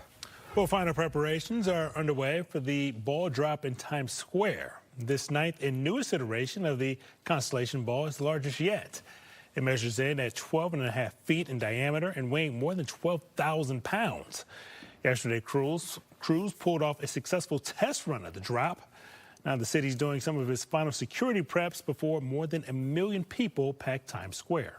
It is already 2026 in some parts of the world. Let's check out some of these New Year's celebrations in the other hemisphere. Auckland, New Zealand and Sydney, Australia have already, look at that, the famous bridge, right, in Sydney. It's already been a couple hours since the clock struck midnight for them, so Happy New Year to Happy New Year to them, right? Yeah. Hey. And we will be doing the same in just a few short hours from now as we check in with Caitlin this morning. If people are planning to go outside and spend some time on the Riverwalk, they may have some sequence scarves out there. Yeah, that's right. I love that idea. Good idea. Yeah. It's going to be so cold tonight. Yeah, temperatures dropping down to the teens around midnight, feeling like we could be in the low single digits at that time.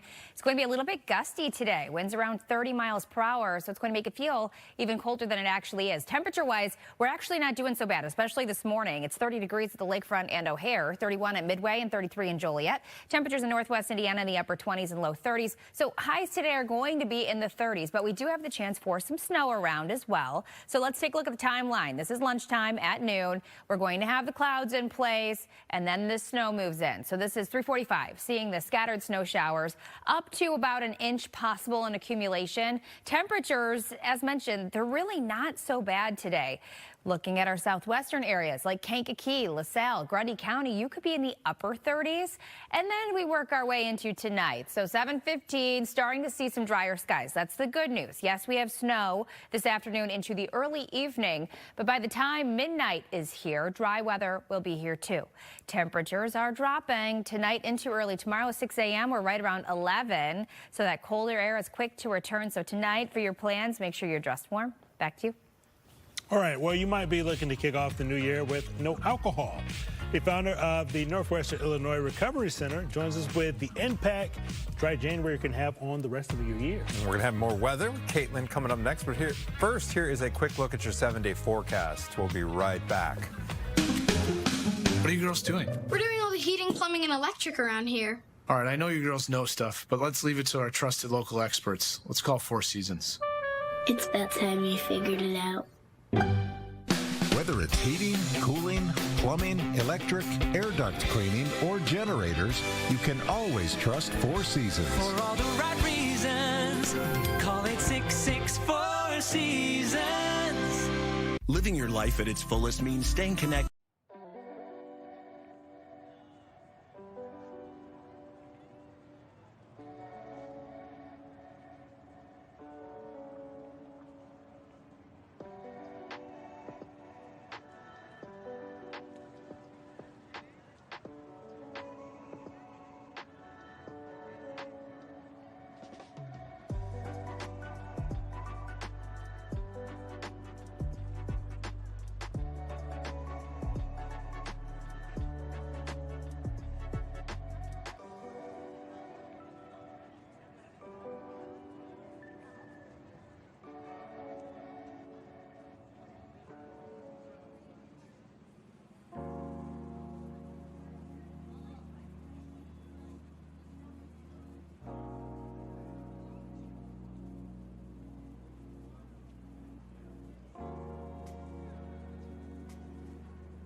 The Department of Health and Human Services is freezing child care payments in Minnesota as FBI investigates allegations of fraud at daycare centers.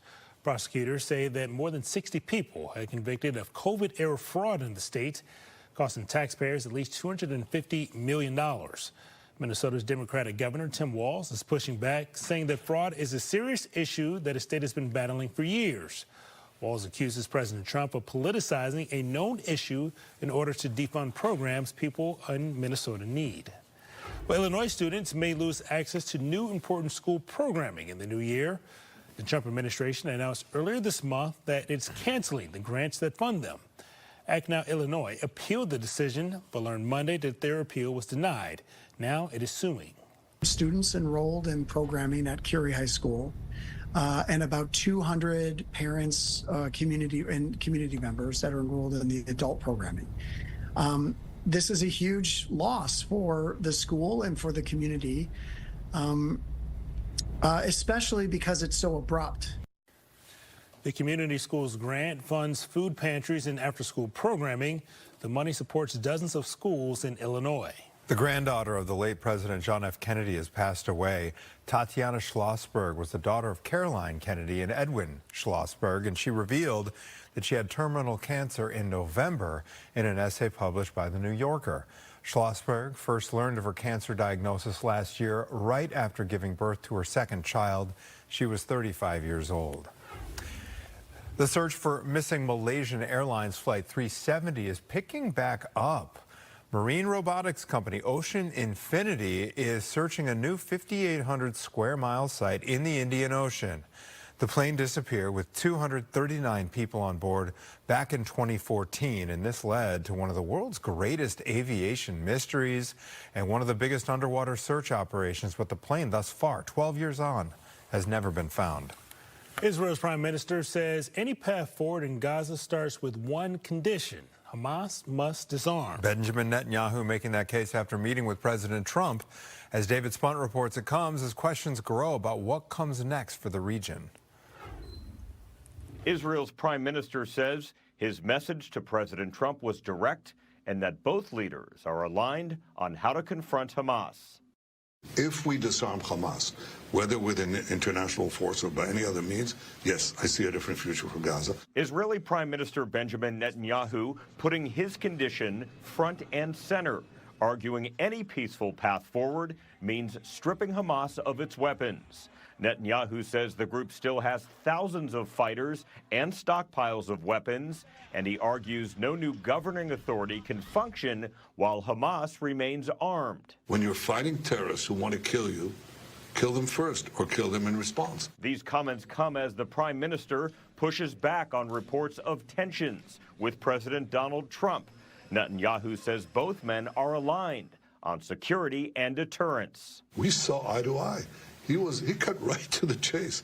He said, look, skip all this press stuff. I mean, the real thing is you've got to get Hamas to disarm. And that shared message centers on preventing Hamas from rebuilding. You cannot have these adversaries build capability so that they really have the ability to do damage to Israel. And that's Hamas right there on the border, Hezbollah on the border, and Iran with long-range ballistic missiles and the potential for nuclear weapons. Analysts say the approach reflects a broader push to restore deterrence across the region. Trump, his doctrine, such that it is a lot about reestablishing deterrence that was lost during the Biden years, and he's happy to do that in targeted ways with strong partners, and I think Netanyahu represents that. What remains unclear, would Hamas even agree to any part of Netanyahu's proposal? In Washington, I'm David Spunt, Fox News. All right, back here in Chicago, we are just hours away from when thousands of people are going to flock downtown. It's going to be cold out there. Just how cold are we talking, though, Kate? Ooh, okay. Feel like temperature, low single digits, if not zero. Ooh. This is at midnight, okay?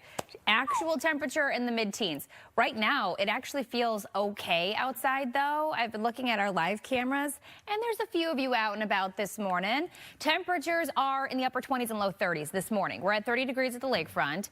Temperatures hovering at about freezing from LaSalle to Morris to Kankakee. Northwest Indiana, upper 20s still holding on for you in Valpo and Merrillville. So temperatures in the 30s today, but we have the chance for snow returning, also some gusty winds. Here's your futurecast to show that snow moving in later on today. This is 3:45, seeing some scattered snow showers in Chicagoland. Then we get to about 6 or 7, and drier weather is moving in, with the exception of LaPorte and Berrien County.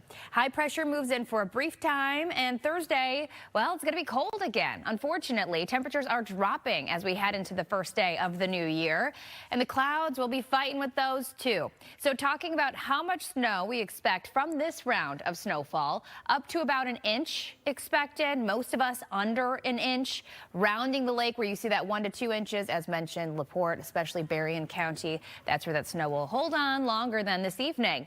7-day forecast, we're taking that huge hit tomorrow. 23 is our high.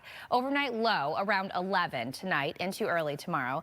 And then, yes, Thursday, 23, back to 28 on Friday, a little more sunshine. And this weekend, it's looking quiet with temperatures in the upper 20s and low 30s before more mild air heads our way for early next week with highs around 40 on Monday and Tuesday. It's 8:20. Stay with us. We'll be right back.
Well, a lot of us are looking to reset our health going into the new year. Roseanne was just speaking to some people who plan to do just that.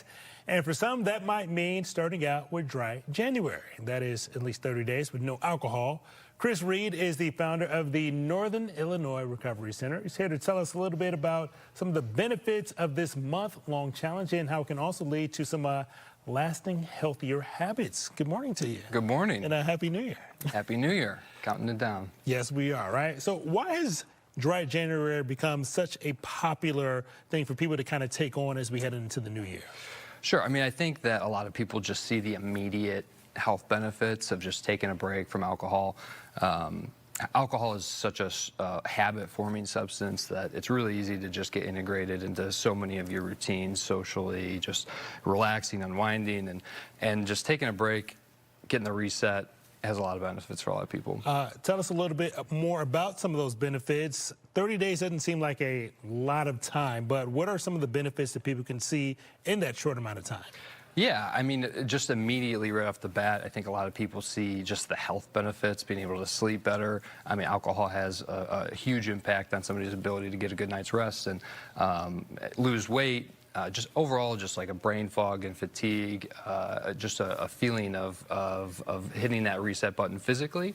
And for a lot of people, alcohol has you can build a tolerance pretty quickly, and taking that time, 30 days to separate yourself from that, you know, if you are a casual drinker, right, can help reset that body's, alcohol tolerance, and then maybe in the future, right, for the rest of the year, you're not, maintaining this high level of alcohol consumption. Now, if somebody says, hey, I'm taking on dry January, right? Let's say they slip up and have a drink. Is it important to just kind of keep going, or do they need to kind of start all over? Yeah, that's a really good point. I think that it's important for everybody. Everybody's relationship with alcohol is very different.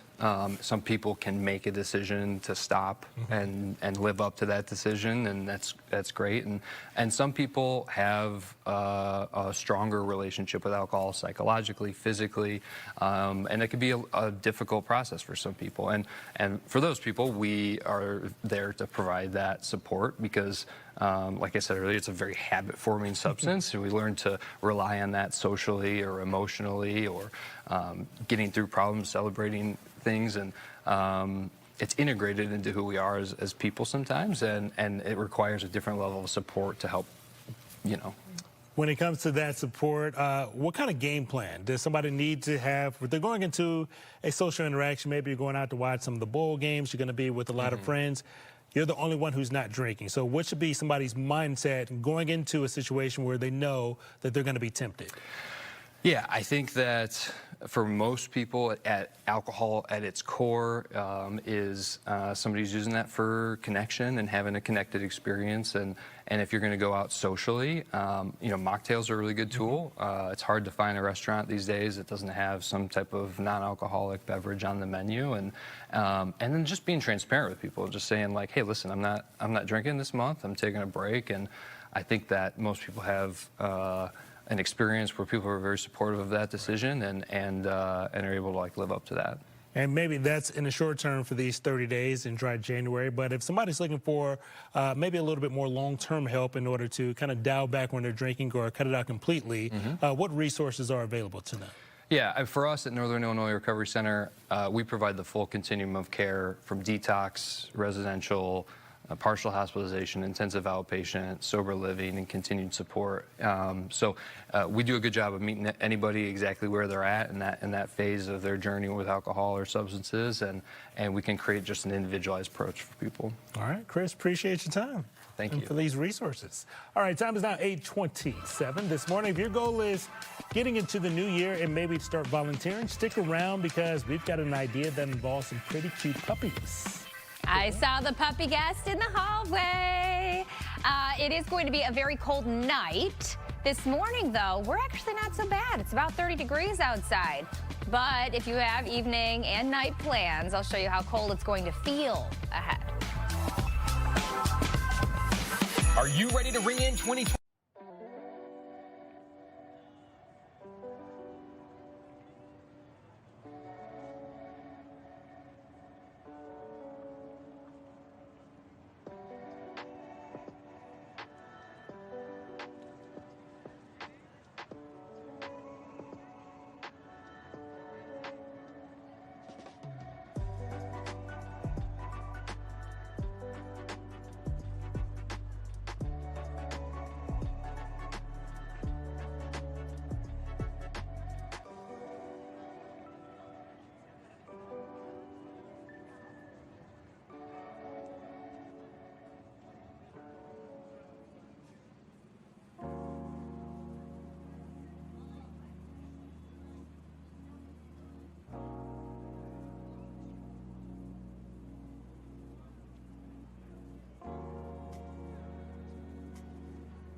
Welcome back. Tonight, we say goodbye to 2025 and hello to 2026. And if you're like millions of others, you are making New Year's resolutions. We were just talking with somebody who's making indeed. some New Year's resolutions, and Roseanne is out finding out what some of the folks of Chicago are thinking about changing going into 2026. That's right. A lot of people are ready to turn a new leaf in 2026. We do this every year and with varying degrees of success, but it's a great exercise to figure out what we aspire to change in the new year. So we've been asking people. We were talking to Ryan, and Ryan's resolution ties into something you were just talking about on the air. Tell us, you said you started early this year, Ryan. I did start early. I have 2 New Year's resolutions. My first one I started is just to be healthier, and I stopped drinking. Today's 102 days not drinking. Woohoo! 102 days. Congratulations. Thank you. And then the second one is just get my finances in order and be with our family and just to be healthy into the new year. Wow, that's a good one. Just tell us, what are the good feelings you have after quitting drinking? Maybe you'll inspire someone to do the same. I am down 42 pounds and I just feel great. Yeah. You look great. It's showing. It's showing. Okay, and we have Matt over here. Matt, what's yours? I would say health, getting my health back on order, exercising, eating right. That's a popular one. So many of us, especially after the holidays, are feeling a little guilty. We also have Jose over here. And Jose, what is your New Year's resolution? I would start off with trying to catch up on our sleep, spending more quality time at home. And, one of the big takeaways about this year is that it becomes so hectic, and you start and you pause and you realize, it's time to re-gear next year and focus on health and the people that matter most. Yeah, so thank you. Oh, well put. And this is a good time of year to focus on that. Thank you. Happy New Year, you guys. Have a great one. So now I also talked to, is it Kathleen? Yes. Okay. Kathleen was telling me, she was just getting ready to sit down here, but Kathleen, you have a plan. What is your New Year's resolution? My resolution is to lose weight and to walk and to eat healthy. And to eat healthy. Oh my goodness. That is shared by so many people. It's so... Yeah, starting tomorrow because I'm with my family. So starting tomorrow. Oh, that's excellent. Thank you, Kathleen. Yeah, this is the man shouting, starting tomorrow. You too, huh? Yes. Well, we're here to meet my sister, so that's nice. But we're going to eat a lot this morning, absolutely. Well, you get a pass. You're at Lou Mitchell's. You've got to enjoy. So happy New Year to everybody at your table. And then we have Jack over here. And Jack, we were asking you about New Year's resolutions. I loved yours. Tell us about it. Oh, thank you. My New Year's resolutions is to wake up before 9:30 every day. We'll see. Volunteer with my local Food Not Bombs chapter in Chicago, and better adhere to the BDS movement in support of the people of Palestine. Well, thank you so much for sharing your resolution. All the best in 2026. Yes, you're very welcome. And so you guys, I know, have been thinking of your own resolutions, and boy, I've changed mine 5 times because I've heard so many great ones from the people here at Lou Mitchell's. Everything from being more patient to checking in on relatives you haven't talked to in a while. People are coming up with great ideas. And again, something we can all aspire to in 2026. Back to you guys now in the studio. I just have been loving hearing from everybody there. Roseanne, thank you so much. Spreading good vibes. Yes, absolutely. And the variety that she's getting, too, is just remarkable. All right, 8:33. For the Little Village community, this new year comes with a lot of uncertainty and stress as well. Baltazar Enriquez, who is the Little Village Community Council president, says many of its members celebrated the new year on Tuesday. This was all to avoid drawing any kind of attention from immigration agents. Instead of going downtown and celebrating the New Year's, they're staying home because they're not only afraid of ICE agents, but also the teen takeovers, shootings that have been happening downtown. And it's very concerning for them. And they're just scared at this moment. And this is people that are U.S. citizens. Enriquez says they will have 6 teams out this New Year's Eve patrolling the neighborhoods and alerting the community of any federal agents. Well, recent crimes are raising some safety concerns at Bally's Casino in River North. On Monday, someone got beat up and robbed inside the bathroom, and just days before that, there was an armed robbery in the parking garage. The casino did acknowledge the robbery in the bathroom, but would not comment on the incident that happened in the parking garage. Chicago police are asking for your help finding 2 suspects connected to the shooting. We reported this yesterday that happened right outside St. Sabina Church in the Auburn Gresham neighborhood. Surveillance photos captured the suspects and their car. That shooting sent 3 people to the hospital, happened right outside the church during an adult basketball game on Sunday. Mayor Brandon Johnson says violence is a big focus for him heading into the new year. According to stats released by the city, there has been a drop in homicides in recent years. Mayor Johnson says the key to that progress is their close partnership with the Chicago Police Department, as well as investing in youth programming. All right, time is now 8:35. Checking in with Caitlin. Had to dust off the car this morning with a little bit of snow. Yeah. Do we have any more on the way? I went downstairs to preheat the car because I was worried that I wouldn't be able to dust it up. But it actually turned out to be a little warmer when I left the house this morning than I was expecting. It feels pretty good this morning. I'm with you. Yeah, temperatures are in the upper 20s and low 30s right now. And we are going to be in the 30s today, but by tonight, it is going to get downright cold. I'm going to show you the wind chill, the timing for your evening and maybe overnight plans. Temperatures outside right now, though, as mentioned, feeling pretty good. 30 degrees at the Lakefront and O'Hare, 31 at Midway, and freezing in Gary. So we're doing all right. But we do have the chance for snow to return this afternoon, and the gusty winds are going to be back, too. We could see winds around 25 to 30 miles per hour. So our wind chill is very important. This is what it feels like outside and how you should prepare. Lunchtime, feeling like the mid-20s. From the Lakefront to O'Hare. Heading on into this evening, 5 o'clock, starting to see some teens out there as the feel-like temperature. Then we get in on the cold air. You can see that purple shade starting to push in around 8 to 9 p.m. Now, the good news is the snow will be over at that time, which, by the way, scattered snow showers up to about 1 inch possible, most under 1 inch of accumulation. So not a big deal, but it still could be slick out there in a few spots. Midnight, and the temperature feels like we could be around 1 at O'Hare and 3 downtown. So very cold for your evening New Year's Eve plans. And then tomorrow, temperatures are going to remain chilly with highs back to the 20s and feel like temperatures in the afternoon on your Thursday in the mid-teens. Coming up, I'll show you the timeline of that snow when it arrives, when it finally moves out, and we'll take a look at that 7-day forecast ahead. Thank you, Caitlin. We'll see you shortly. It is no secret this year's job market's been a tough go.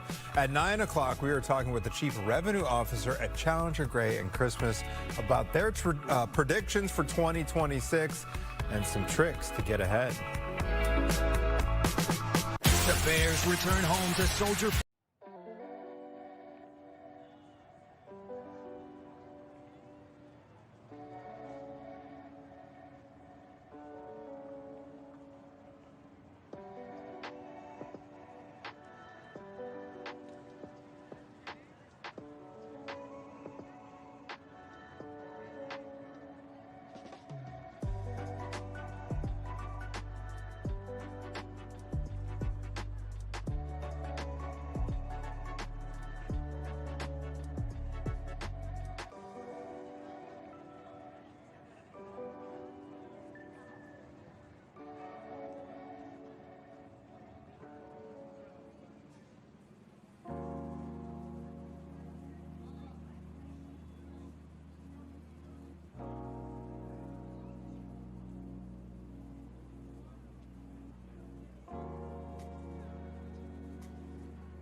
welcome back. 2026, just hours away now.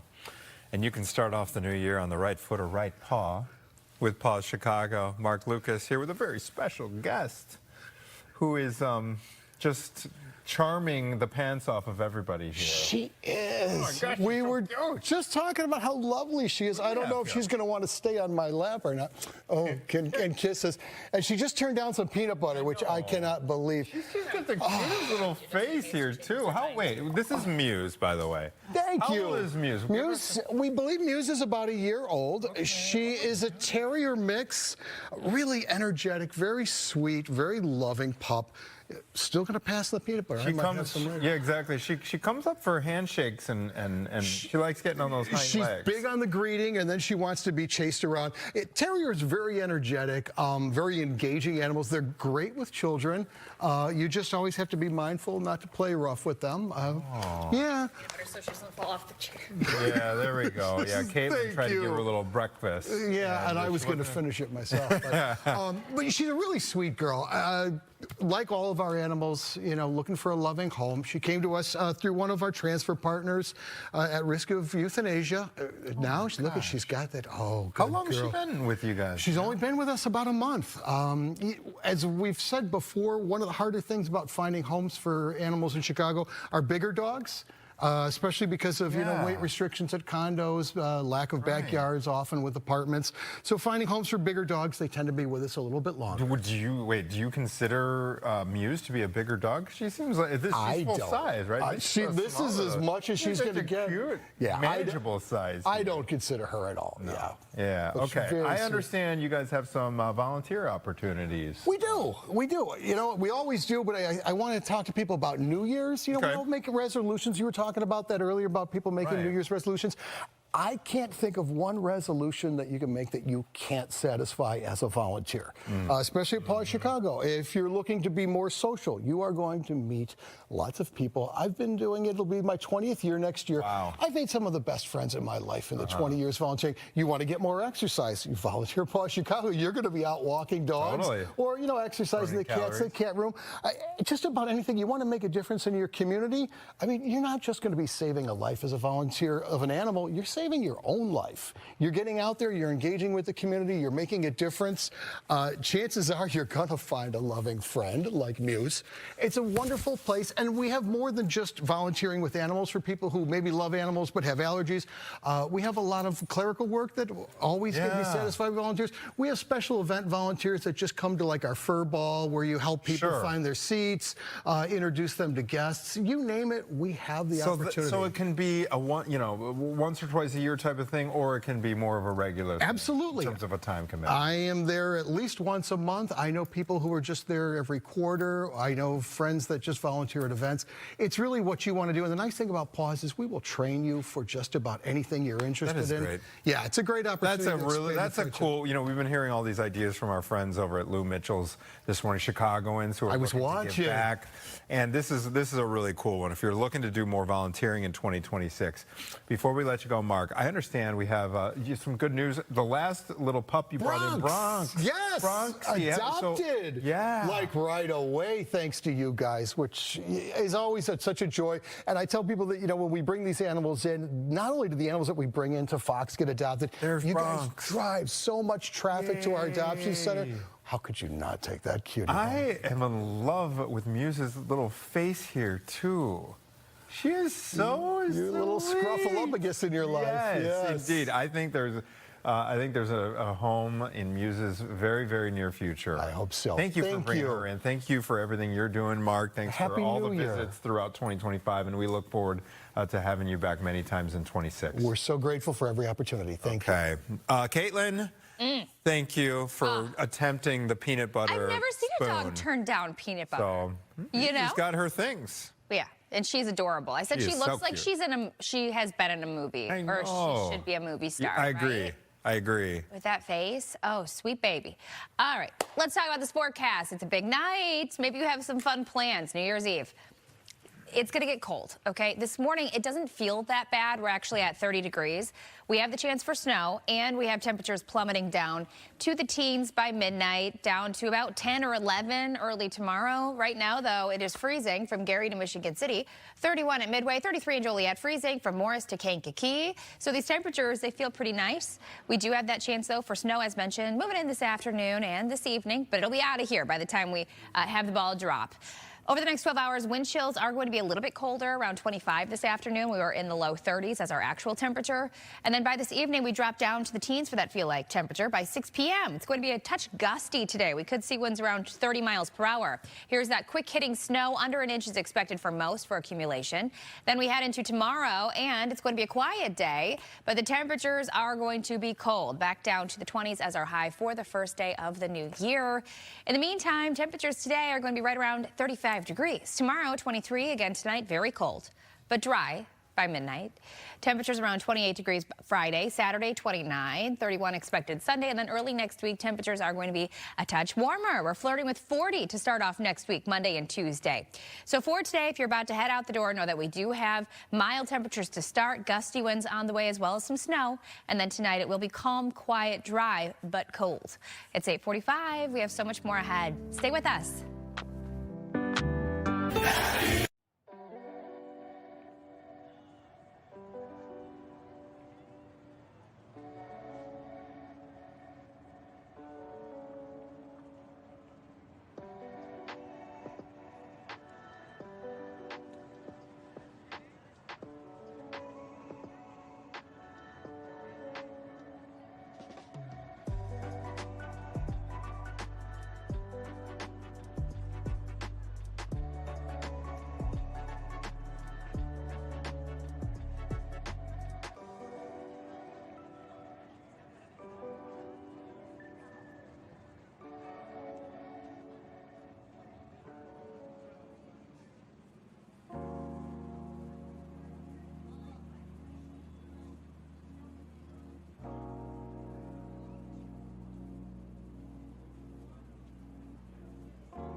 Illinois is getting several new laws in the new year, including some that bolster public health initiatives. And one of them changes how overdoses are tracked and how they are reported as well. Under the EMS Systems Act, first responders can share overdose data with the state. The Department of Public Health then provides that info to the Overdose Detection Mapping Application Program. And the goal here is to find the hot spots and be able to prevent overdoses from happening. It is something state lawmakers are actively working on. We're working with different companies to bring in as many tools to prevent fatal overdoses on the West Side. The West Side has been known to suffer from fatal overdoses more than other communities. So this is a collaboration of the federal, state, and local partners to fight the opioid crisis in America. Access to Narcan, which is the compound that is used to reverse opioid overdose, is also expanding to CTA platforms, and it'll be available at Chicago Public Libraries. Well, 5 states, including Indiana, are putting new SNAP restrictions in place starting tomorrow. They will limit benefits from being used on things like candy and soda. Now, this change will affect 1.4 million people. So far, at least 13 other states are expected to enact similar changes later in 2026. The move comes as the Trump administration urges states to scrap unhealthy foods from the federal program. It was another successful year for the Salvation Army of North and Central Illinois. The organization released data on just how many families it helped this past year. It estimated a 50% increase in demand for social services. The division served more than 731,000 people. 67,000 meals were given out and 173,000 nights of emergency shelter were provided. It's given away as well nearly 300,000 toys and gifts. That's impressive. Those are some great stats. That's a big number, right? Well, final preparations are underway for the big ball drop in Times Square. The 9th and newest iteration of the Constellation Ball is the largest one yet. It measures in at 12.5 feet in diameter and weighs more than 12,000 pounds. More than 1 million people are expected to pack Times Square to watch the ball drop tonight. I always thought about doing that one year. Never quite got around to doing it. I keep hearing there's no bathrooms in Times Square. And it's like you have to get there probably at like 9 a.m. Yeah. and stay there all day, right? Well, here's your invite if you're not heading off to New York City. You can just spend 2026 with us here on Fox Chicago. You can join our Anita Blanton and Jake Hamilton. They're going to be dressed from the nines live from Taos Chicago nightclub tonight as we celebrate New Year's from Times Square to Texas. There's going to be performances by Bun B, Cupid, Cleo Fox, and so much more. Fox Local, New Year's Eve Live. The party starts tonight at 10 p.m. on Fox 32 and Fox Local Chicago. We'll be right back. Lions fan.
All right, welcome back, everybody. From box office toppers to music record breakers and award winners, it has been quite the year in the entertainment business. It sure has, right? Ashley Dvorkin takes a look back at all of the trending stories from 2025.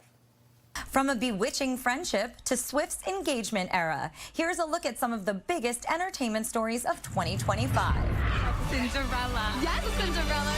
The indie film Enora swept the Academy Awards. The story of a Brooklyn sex worker who marries the son of a Russian oligarch took Best Picture, Best Actress for Mikey Madison, Film Editing, Original Screenplay, and Best Director for Sean Baker. 16 carriages. At the Grammys, Beyoncé, going country with Cowboy Carter, won her Album of the Year, marking her first time winning the category. You know who could. In additional accolades, the title of People's Sexiest Man Alive went to Wicked star Jonathan Bailey.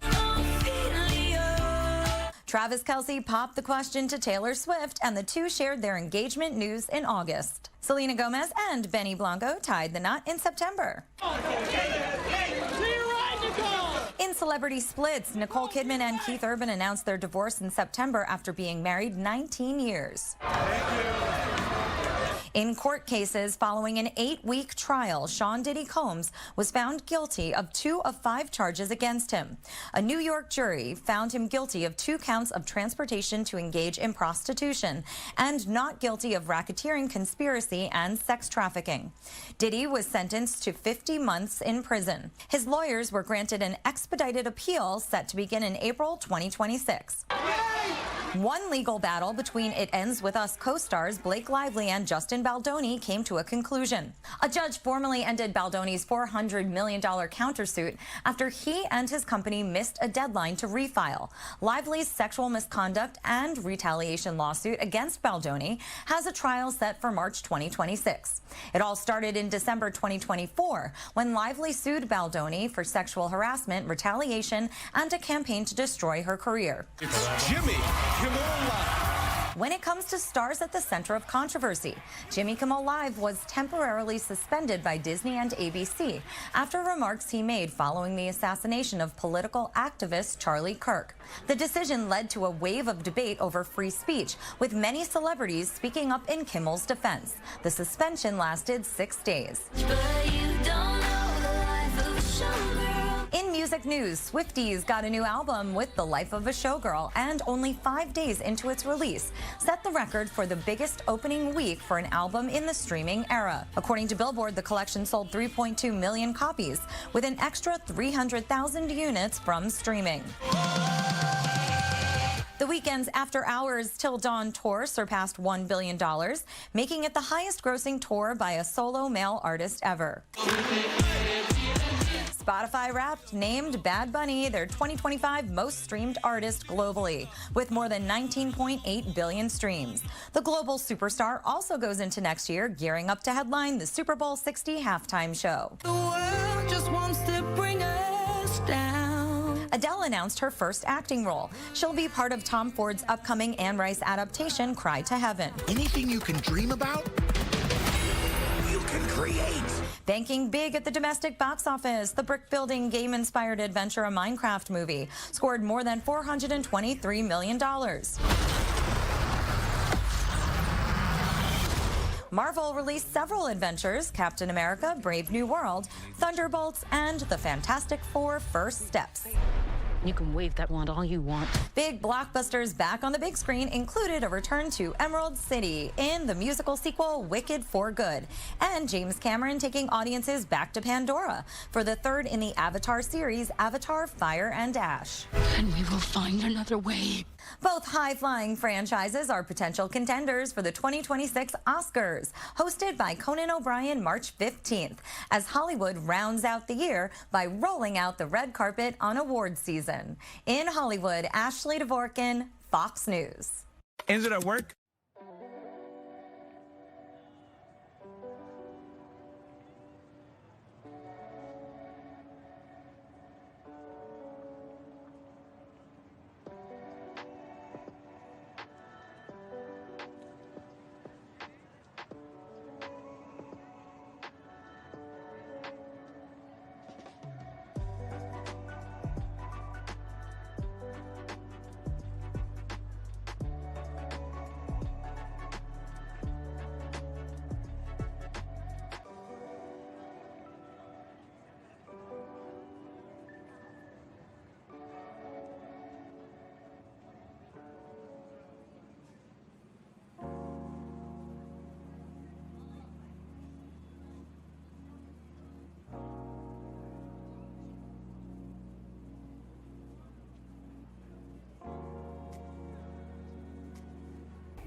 Welcome back to Good Day Chicago at 9 o'clock. Here's a look at some of the stories we're following for you on this New Year's Eve.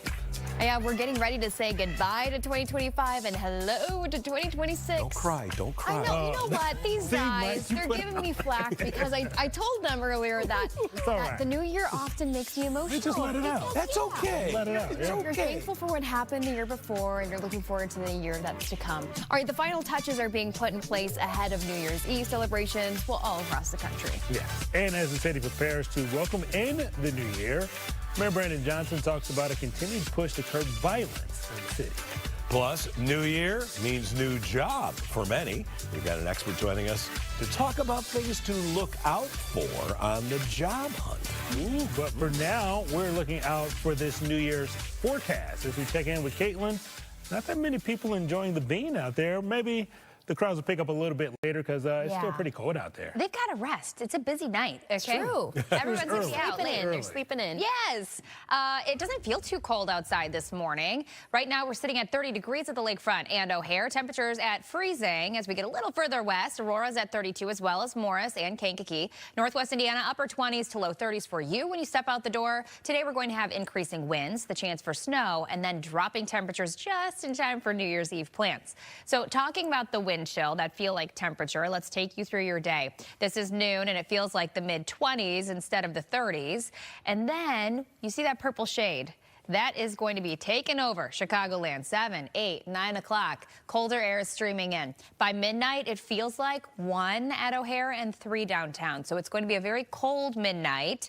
And then lows bottom out around 10 and around 0 as our wind chill. And then tomorrow, it's going to stay cold. Now, it's quiet weather-wise tomorrow, but the feel-like temperature, 4 o'clock in the teens. Now, let's talk about that snow. So the potential this afternoon and evening is there for some snow in Chicagoland, but minimal impacts as far as accumulation goes, up to about an inch, most under an inch. Rounding the lake, LaPorte, Berrien County, you're holding on to some snow past this evening. And then tomorrow, as mentioned, it is going to be a dry but cold day. So snow accumulation, we're seeing the heaviest as we round the lake, especially northwest Indiana, southwest Michigan, from Porter points east. 7-day forecast, temperatures around 23 degrees tomorrow, Friday 28, back to about 30 Saturday, Sunday around 31, and then early next week, Monday and Tuesday, we flirt with 40. Back to you. Caitlin, do you have any New Year's resolutions? Probably stay off my phone more. Hey, there you go. Okay, that's a good one. We haven't it in a heard drawer. that this morning, I don't think. Yeah. All right, well, many of us are making resolutions for 2026 and really thinking about it today. Yeah, I've loved this all morning long. too. Rosanna's been out around the city hearing about some of the changes that Chicagoans are hoping to make in the new year. So what are you hearing now, Roseanne? Well, you know, you're right. The thing I love about New Year's resolutions is they do appeal to our better angels, the better person we want to be. At least that's what we're hearing this morning at Lou Mitchell's. So let's get to it. I've got our next candidates. I have Tynesa and Shannon. And so, Shannon, let me start with you. What is your New Year's resolution? Just to be healthier overall and knock out some house projects that I got going on at home. Yeah. Oh, to finish up those projects. I've heard that one from a couple of people this morning. Definitely worthy. And how about you, Tynesa? What's yours? Well, we just got married in September, so we want to create memories with our family and just practice gratitude every day. Practice gratitude. Well, congratulations, first of all, to both of you. And I hope you have a wonderful 2026. I love your resolution. Thank you. Thank you. Okay, now, okay, finally caught Sarah when she's not running between tables. So Sarah works here at Lou Mitchell. Sarah, what's your New Year's resolution? This year, I really want to run a half marathon. I signed up for the Lakefront 10 mile in April, so I really better get to running. And also cook more, because I don't cook very well. So each week, I want to try and cook something new. So now that's a good one I have not yet heard this morning. So we'll see. Yeah, there's something about when you're cooking yourself, you're eating healthier most of the time. Yeah, for sure. I eat most of my meals here, so as much as I love it, I might need to change it up a little bit. Yes, and we do love it. Wink, wink. Absolutely. No, we do. Thank you so much for talking to us. Okay, Happy New Year to you. And I also have, is it Jake? Yep. Okay, Jake is here, and Beanie. Okay, Jake, tell me, what is your New Year's resolution? I think sleep better. I have 2 little kids, and I'm tired always and forever. So, You're speaking to somebody who I feel your pain on the early shift. Sleep is important, right? It's not overrated. No, it is not. No. Now, does Beanie have? Beanie, do you have a New Year's resolution? Yeah. What is your New Year's resolution? Making a fun craft. Making a fun craft. We did have to kind of brief Beanie on what these New Year's resolutions were all about, and so that was a quick decision. I'm glad you came up with something. So make many great crafts in 2026, and thank you for talking to us. You're welcome. How cute is she? We are hearing so many great ideas for resolutions. I think I've told you a couple times my favorite is to be more patient. People are talking about giving more money to charity, just all sorts of wonderful ways to ring in 2026. Here at Lou Mitchell's this morning. I hope it's given you some food for thought. Back to you guys. Roseanne, it definitely is. Great job. And tell Beanie she's stylish, she's cute, she's smart, she's got it all going on. I'm excited to see those crafts that come out of her house. But she's got to finish those pancakes. Yeah, she's got a lot of pancakes to get through At the there. station, they're saying you are stylish and adorable, so they are looking forward to seeing your crafts. Happy New Year. Happy New Year. Oh, what a cutie. Oh, does that warm your heart? Oh, my goodness. Mike, we haven't heard from you. What's your New Year's resolution? Hi, their next story is... I have no revolution. I don't think so. No. Let me give it some thought. Maybe tomorrow I'll have something. Come up with something, yeah. All right, 9:05, switching over to our main headlines. Security will be a top concern at celebrations across the country, especially after the FBI thwarted an alleged bomb plot earlier this month. Well, 4 members of an extremist group were arrested for planning coordinated New Year's Eve bombings across Los Angeles. Now, also top of mind for authorities, last year's terror attack in New Orleans, just hours into the start of 2025. An ISIS-linked attacker drove a truck into a crowd, killing 14 people. Officials say that no matter where you're celebrating the new year, always be vigilant. People should be aware of their surroundings. It sounds a little trite, but if you see something, say something, you can really make a difference. The National Guard is going to be in patrol in New Orleans, mainly centered around the French Quarter. Well, 2 separate incidents took place at Bally's Casino in the River North neighborhood. Fox Chicago spoke with Gabe Klein. He says he and a friend narrowly escaped an attempted armed robbery while getting off an elevator in the casino's parking garage.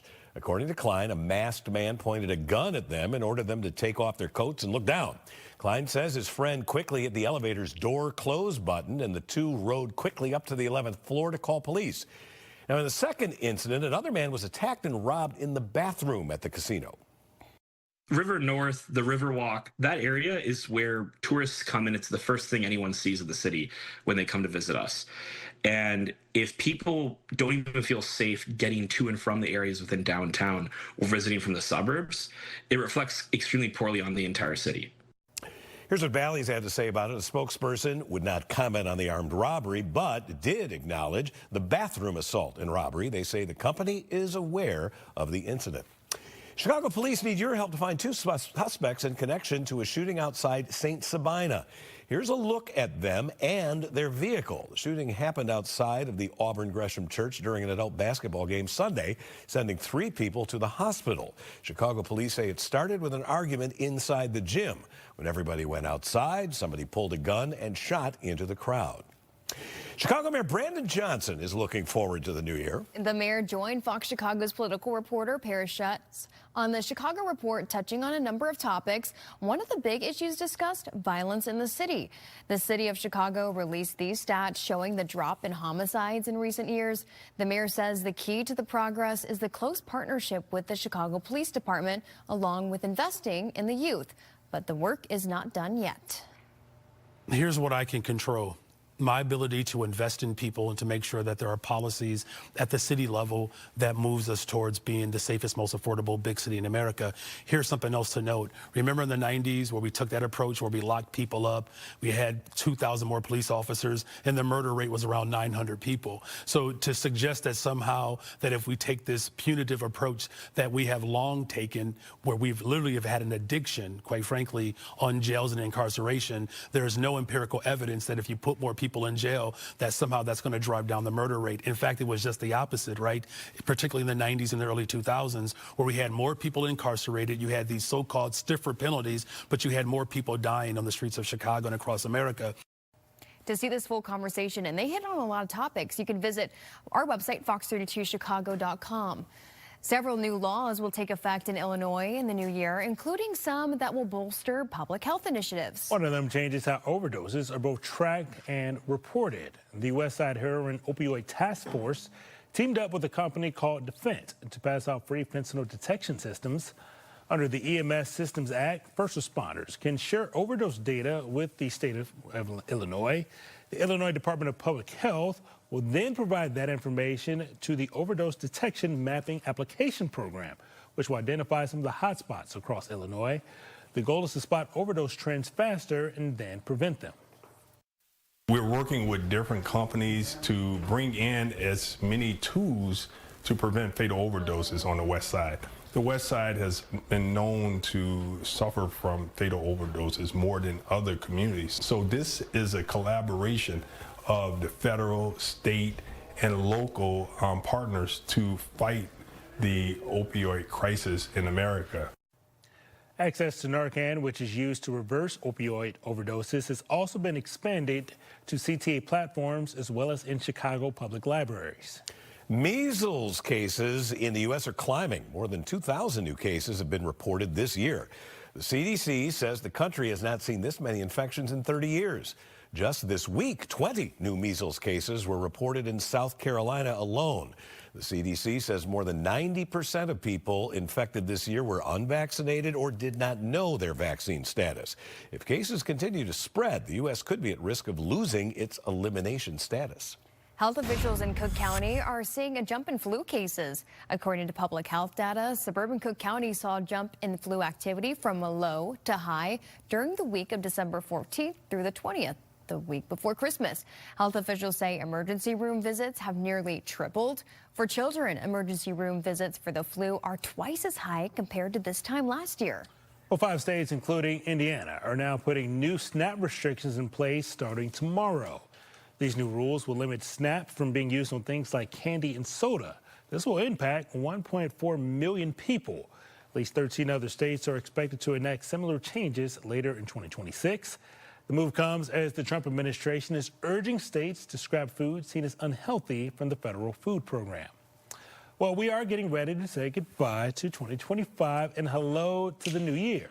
And there are plenty of parties happening to bid this year goodbye. We're talking to the organizers of some big celebrations happening in Chicago next.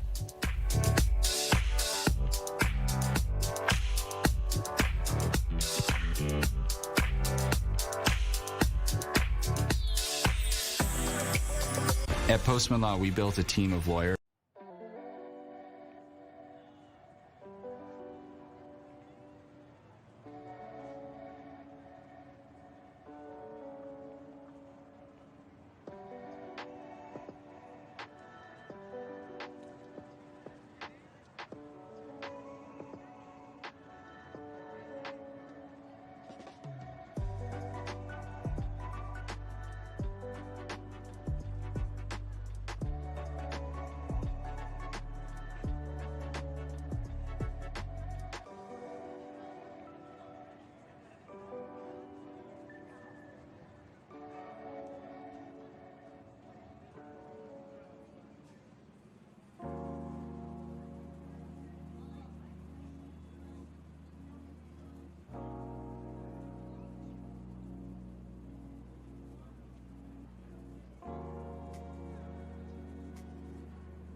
All right, you know there are going to be plenty of events happening across Chicago to ring in this new year. And this morning, Matt and Nicole Casia are joining us to give us the lowdown on parties happening all over town.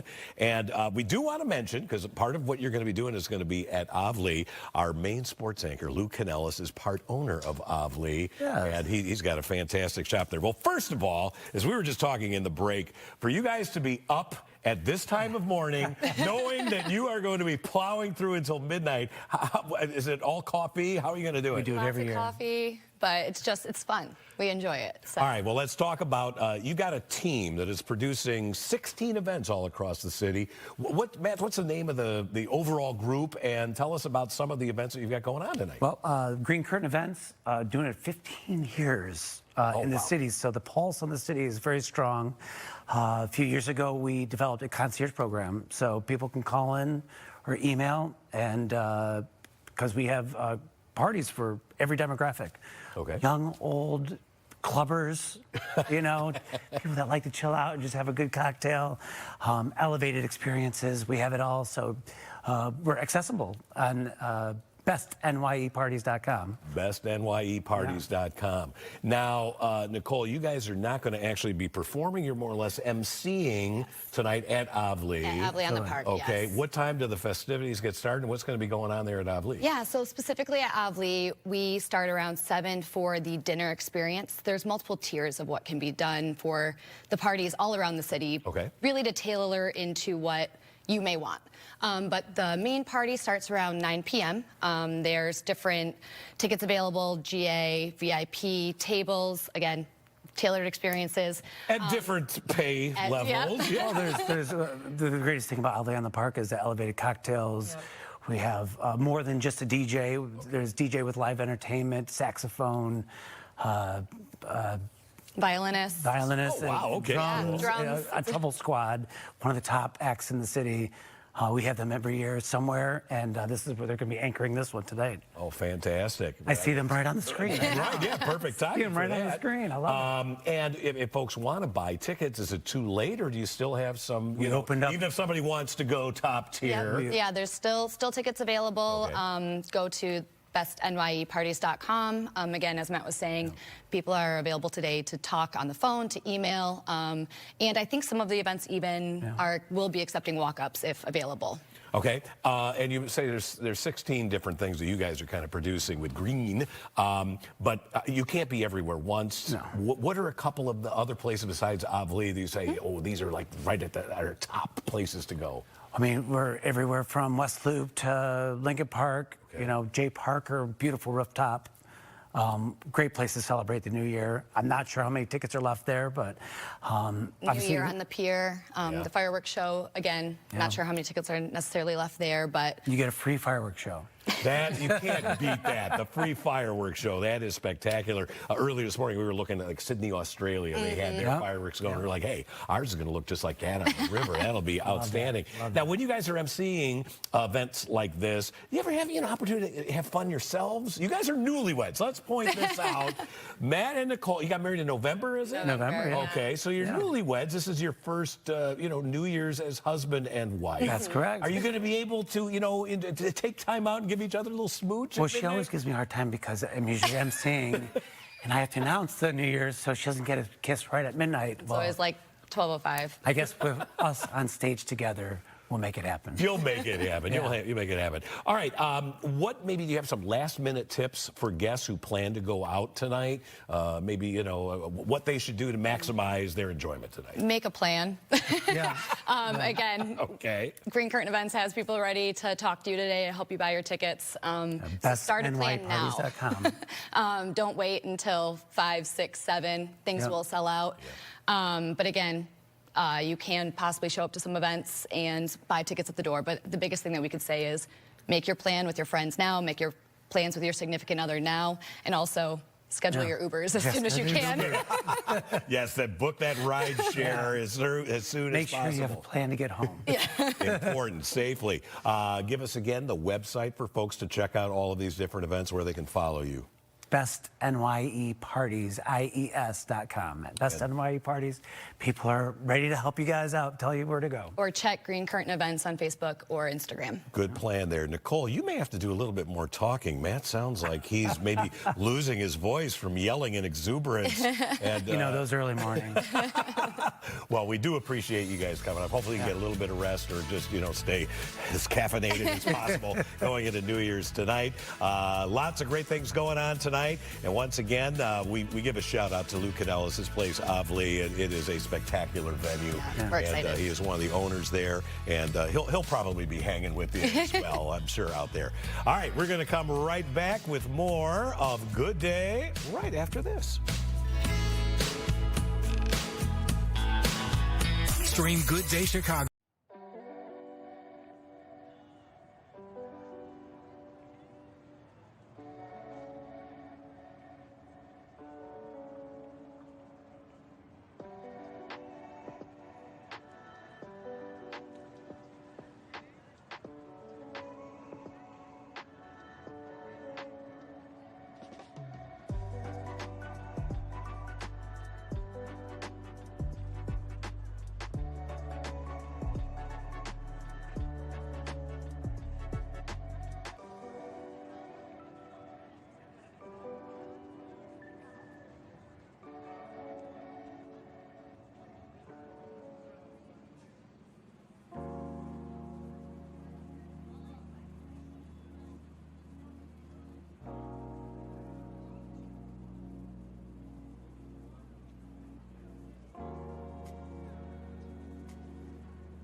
(9:21). Here's a live look outside of our Fox 32 studios in Michigan and Lake. This is going to be a busy area tonight. And we see all that traffic coming through the city enjoying New Year's Eve. Speaking of, we're only hours away from the new year, and major cities across the country are getting ready to enter 2026 in style. On top of regular fireworks shows that we see, we're also seeing a rise in drones lighting up the sky. That will happen here in Chicago. Amalia Roy is live in Las Vegas, one of the latest cities adding those drone shows. Good morning to you. Good morning, Gabriella. Yes, this is a first for Las Vegas. Tonight at midnight, 600 drones, along with thousands of fireworks, will launch from rooftops across the city here. Workers have been here since Sunday, getting everything set up. They're going to be working all throughout today.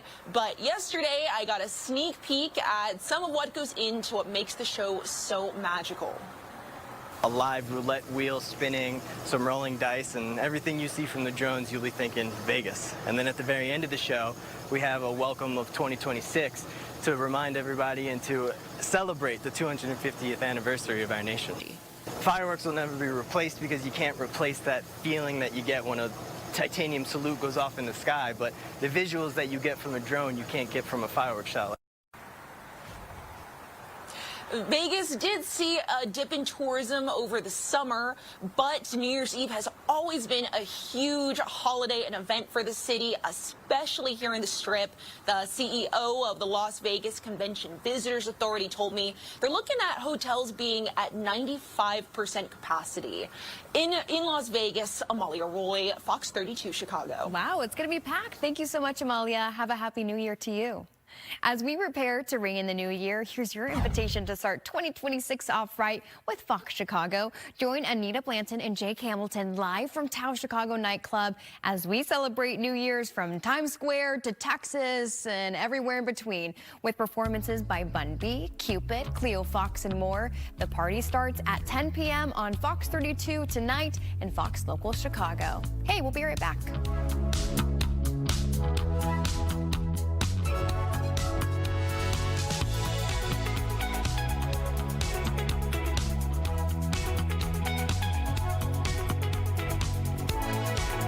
Sponsored by Four Seasons, your trusted.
.926, welcome back. Recent crimes are raising safety concerns at Bally's Casino in River North. On Monday, someone was assaulted and robbed inside of a bathroom. And days before that, there was an armed robbery in the parking garage. Casino acknowledged the robbery in the bathroom, but would not comment on the incident that happened in the parking garage. Chicago police need your help finding two suspects in connection to a shooting outside St. Sabina Church. Surveillance photos capture them in their car. The shooting sent 3 people to the hospital. It happened outside of the Auburn Gresham Church during an adult basketball game on Sunday. Do you know anybody that hasn't had the flu? No kidding, wow. Mike. Local health officials are seeing a jump in flu cases. According to public health data, suburban Cook County saw activity go from low to high the week before Christmas. Health officials say emergency room visits have nearly tripled. For children, ER visits for the flu twice as high compared to this time last year. Well, it is time to put together your New Year's resolution. The countdown to 2026 is here. Roseanne is live at a very popular breakfast joint talking with some people about some of the changes they plan to make. Good morning, Roseanne. Good morning. I have to say, when we came to Lou Mitchell's, I thought this could be hit or miss. I wasn't sure people were going to want to share what their New Year's resolutions were, but they have great ones, and they were more than happy to share them. And so next up, I have with me now Becca, and Becca's been thinking about it. What's your New Year's resolution, Becca? I don't have one. Why would I start off the year by lying to myself? And then I have to keep up the lie all year round to other people? Come on. Oh, my God, that could be the best one we've heard yet. Yeah. So that's my New Year's resolution. None. I'm not lying to myself about it. Not to lie to yourself or anyone else. Okay, Sarah, how about you? To have a baby. Oh, that's a great resolution. And so are you hopeful about this? I mean, is there somebody in the picture? Yeah, Becca, we're trying right now with some IVF. Oh, good luck to you. So we are hoping for a baby for you in 2026. Okay, good for you guys. Okay, so now I'm going to run across the restaurant, which got very full, by the way, since we started. And I'm going to go over to a couple we were talking to. I have George here. And George, let me ask you, what was your New Year's resolution? To do another Camino de Santiago, starting in Porto. Another trip? Yeah. Oh, that sounds exotic. Yeah. You guys doing a lot of traveling? I'm trying, yeah. Trying to do a lot of traveling? So let me ask Mark then, what, obviously you want to go there too. Any other resolution? My New Year's resolution is to retire this year. To retire. That's big. Are you ready? I am ready. You're feeling yes, it. my family is very ready. Yes. So. He wants to travel. You better get on it. Yeah, we better. Yeah, we got places to go. Okay, awesome. Well, you enjoy 2026. I hope you see a lot of wonderful new things. Okay, now if I can squeeze in over here, these folks are not talking because they're from France and they speak French, but they said they do resolutions in France. But I did get Ramon to volunteer, and I'll just let my cameraman Vic get in here a little bit. And Ramon, tell me, what's your New Year's resolution? Eat a little bit healthier, get a little bit more fit, be a little bit smarter with my money investment-wise, and just be a better individual overall in 2026. You have nailed like the top 4 resolutions. That's exactly what everybody says. That's what everybody says. I mean, that's the plan. Yeah. To eat a little healthier, save a little money maybe. Calm down a little bit. Save a little bit more, yeah. Well, best of luck to you, and Happy New Year. All the best in 2026. So, wow, we are going to get out of their hair because we've been here all morning, but have we got some wonderful suggestions about resolutions, everything from being more present to putting down the phone and reaching out to family and friends you haven't talked to in a while. So many to pick from, so many things to aspire to in the new year. So Happy New Year to all of you. Have a wonderful night. Back to you in the studio. Roseanne, parlez-vous français? Apparently Unfortunately, I can't hear it. All right. I'm choked up by that one. All right, we have cloudy skies out there right now. And yes, there is more snow on the way.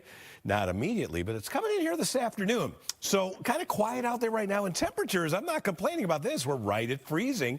Not only does it feel more comfortable to be outside right now, but road chemicals, that salt, much more effective when it's 32 than when it's 15 degrees like it was last night when it started snowing. Wind chill not too far from the actual air temperature. I mean, you still want hat and gloves on, I would say. 34 at Joliet, 31 at Midway, Waukegan and Woodstock, 32 at Gary, 29, one of the colder spots in Valparaiso right now. But I think we're all headed for the mid-30s this afternoon.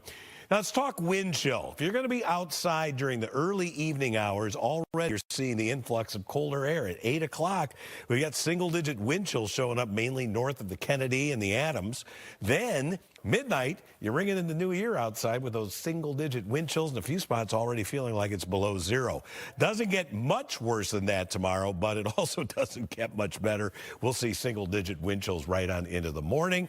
Afternoon hours, temperatures getting in the 20s and the winds will be dying down. But yeah, it's going to be cold for New Year's reveling. What about the snow? What time does it hit? Well, watch the difference between noon and 2 o'clock. Whew, boy, things ramp up in a hurry. I think the prime time for this snow is going to be roughly 2 until 7 p.m., and then it's out of here. And the rest of the evening should be relatively quiet, but cold. Skies may actually clear. The exception will be downwind of the lake. If you're reveling in, say, Westville or LaPorte, you might deal with some snow and cloud cover a little bit longer. During the day tomorrow, mixture of clouds and sun, and we're talking about temperatures that are going to be much colder than normal. Overall snowfall, similar to what we had last night. O'Hare was a little overachiever. We had 1.6 there. You see numbers here pretty close to an inch, less southwest where you could get a little bit of rain mixing in this afternoon because temperatures are climbing. 34 today, cloudy, becoming windy. Afternoon snow, an inch. Tonight, any snow is out of here early, blustery and colder with that wind at times a little bit on the gusty side. Tomorrow, high of 22, 28 degrees on Friday. We'll hit freezing on Saturday. Good weather for the Bears game, 35, and I still think we can tag 40 degrees here Monday and Tuesday. All right, got a couple, actually one fun photo and a cool video coming up. This is from Michelle in Calumet City, but that's not where her picture comes from. This is actually from her brother, Ron, who apparently is in Tampa, Florida, enjoying some much warmer weather than what we've had around here. Thanks for sharing that one. And now from, take a listen. Those are Sandhill Cranes. And Diane Zamuda lives there near Wheatfield, which is near the Jasper Pulaski Wildlife Refuge, where these birds gather by the bazillions. And they are up and at 'em, flying and squawking, Gabriella. How about that? They are, Mike. Thank you. All right, thousands of people are expected to start lining the Rose Parade route in Pasadena starting today at noon, despite some forecasts for rain. I can already smell that bacon-wrapped hot dog, that cotton candy. We have Mario Ramirez standing by with the last-minute preparations. Good morning to you, Mario.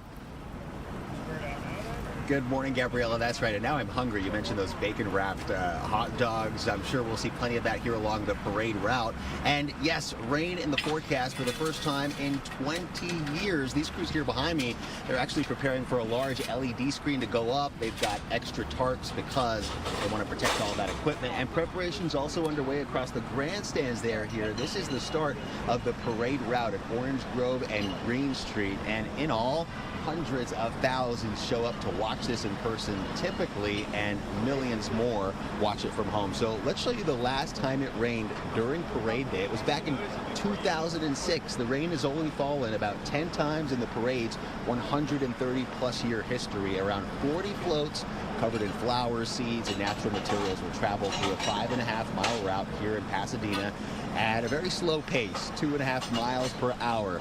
Plus, you've got marching bands from around the world and equestrian units. City officials say, listen to this, umbrellas are not allowed at the parade for viewing and safety reasons, along with no tents, no unattended chairs, and no bonfires. And you mentioned it a bit ago, people are allowed to start claiming their spots along the sidewalk starting at noon today, many camping out through midnight before the parade starts at 8 a.m. local time. Now, back out here to our shot, we're actually seeing some of the clouds building above Pasadena this morning.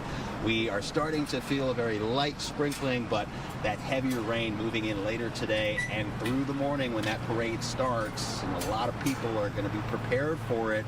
But remember, if you are planning to be out here along the parade route, no umbrellas. Hard to believe that they're going to be enforcing that, but they will be reminding people who are out here. For now, in Pasadena, I'm Mario Ramirez. Gabriella, back to you. All right, Mario, thank you so much. Yeah, rain or shine, the show must go on. You know, Brian and Mike, my uncle lives at the end of the Rose Parade route, so I've been there many, many times. I see those campers all too well. Parade of Roses, yeah, one of the best.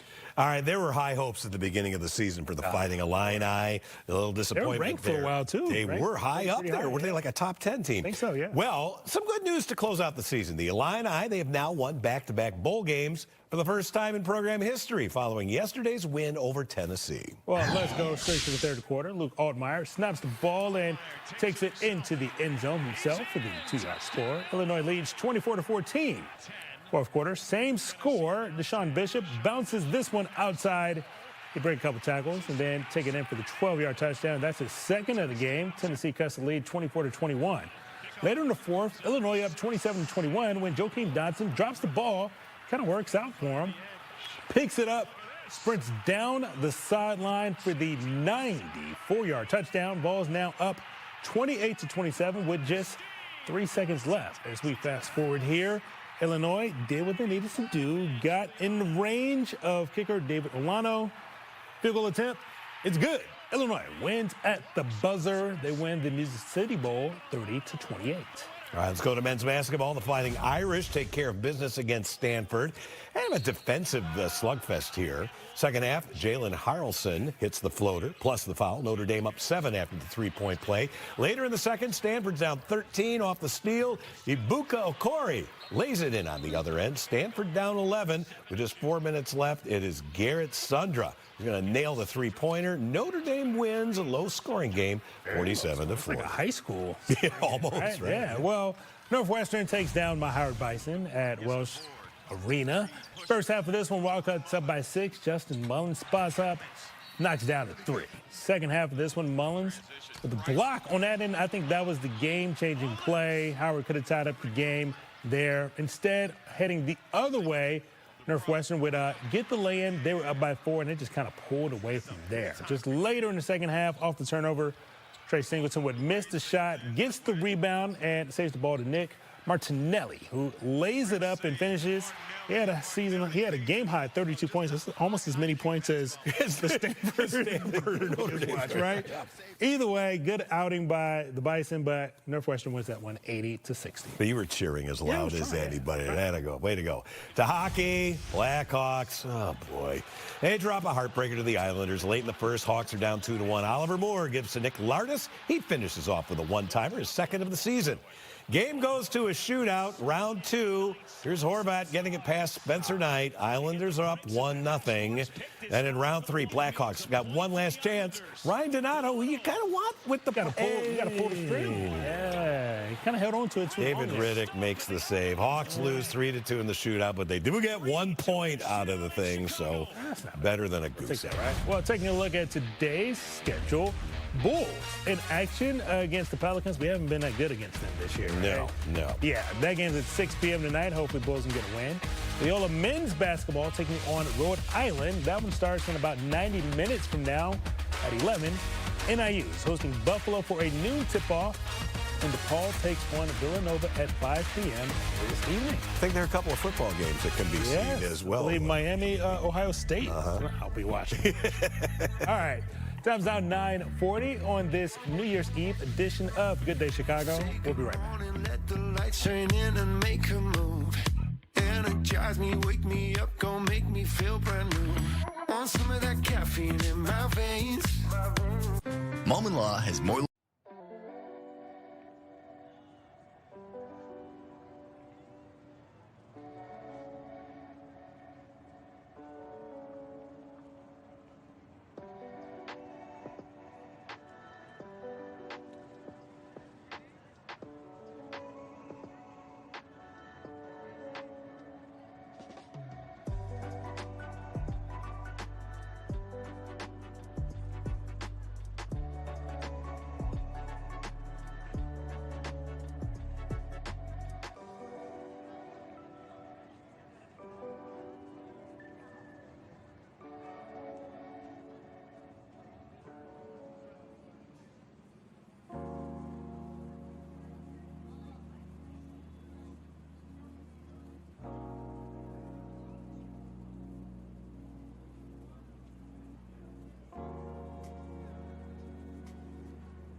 All right, done now 9:42 this morning. We told you it is already 2026 in other places around the world. This is a live look at some of the New Year celebration in Taiwan. Let's listen in.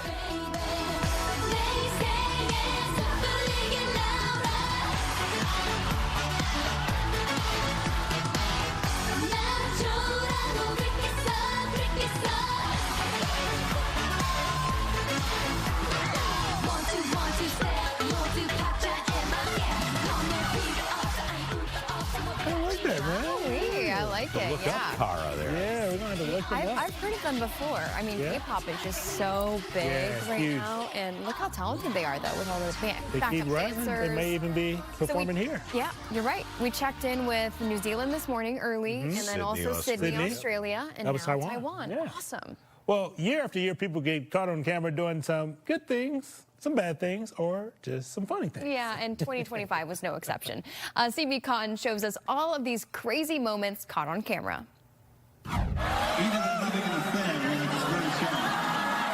Caught in the act. And caught just in time.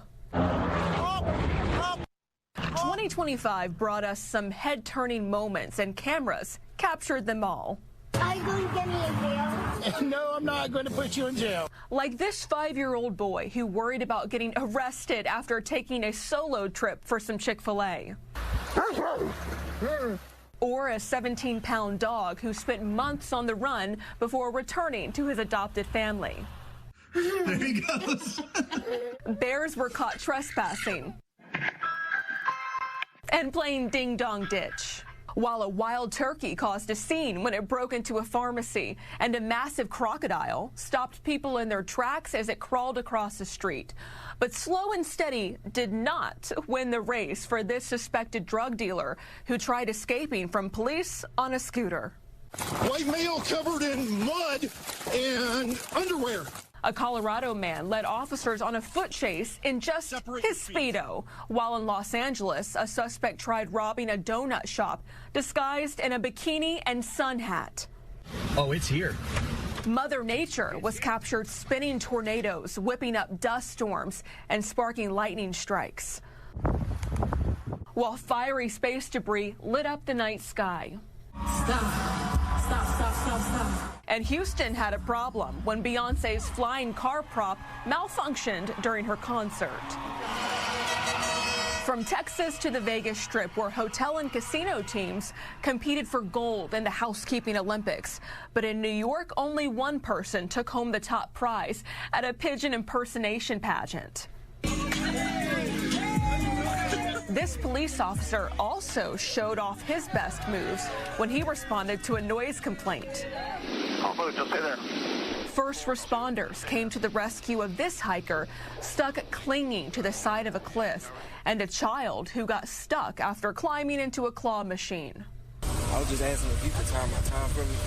Officers also stepped up to help this young man who wanted to make a good impression at his first job interview.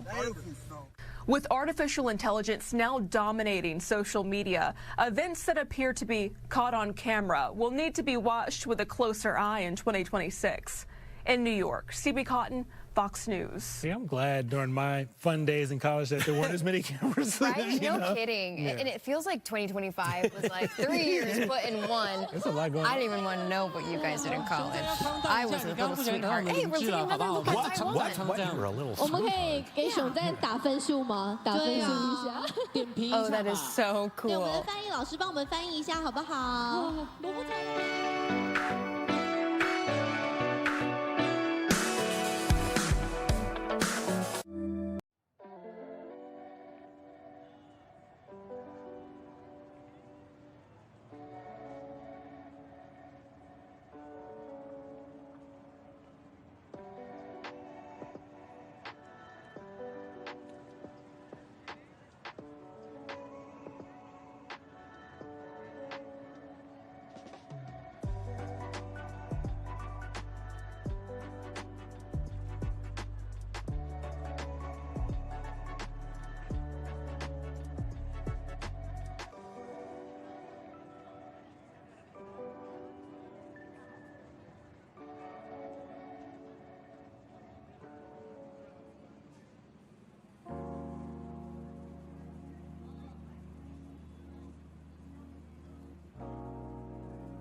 All right, welcome back. We do have some sad news to share. Actor Isaiah Whitlock Jr. has died. He had roles in shows like The Residents and Veep. He will, though, best be remembered for his recurring role in The Wire, which he took part in all 5 seasons of the show. Whitlock passed away after battling a short illness, according to his manager. He was 71 years old. Environmental journalist and the granddaughter of late President John F. Kennedy, Tatiana Schlossberg, has also died. She was just 35. Schlossberg, the daughter of Kennedy's daughter Caroline Kennedy, revealed she had terminal cancer back in November. There was an essay in The New Yorker where she revealed that. She was diagnosed just after the birth of her second child. It was another successful year for the Salvation Army of North and Central Illinois.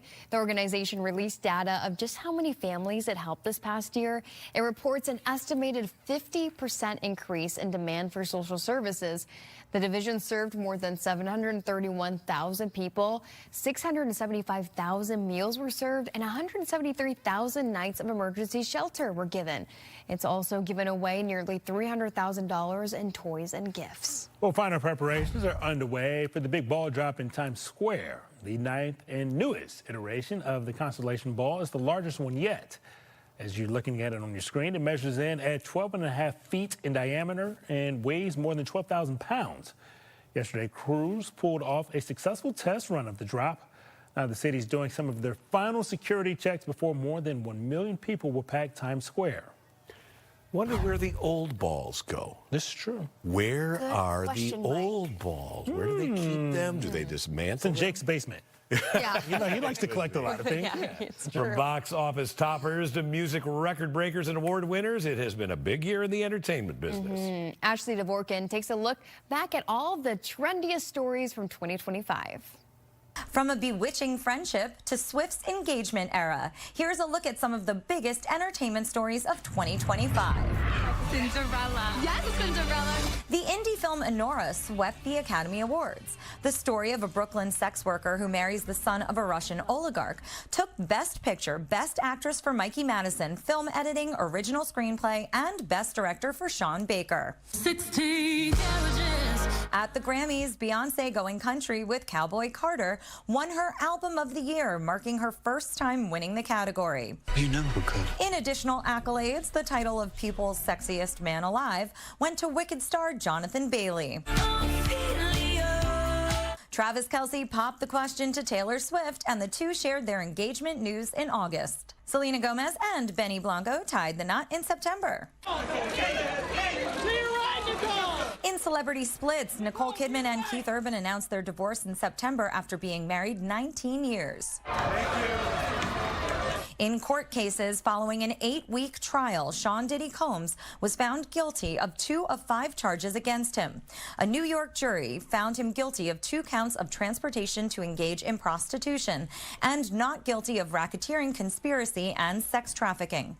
Diddy was sentenced to 50 months in prison. His lawyers were granted an expedited appeal set to begin in April 2026.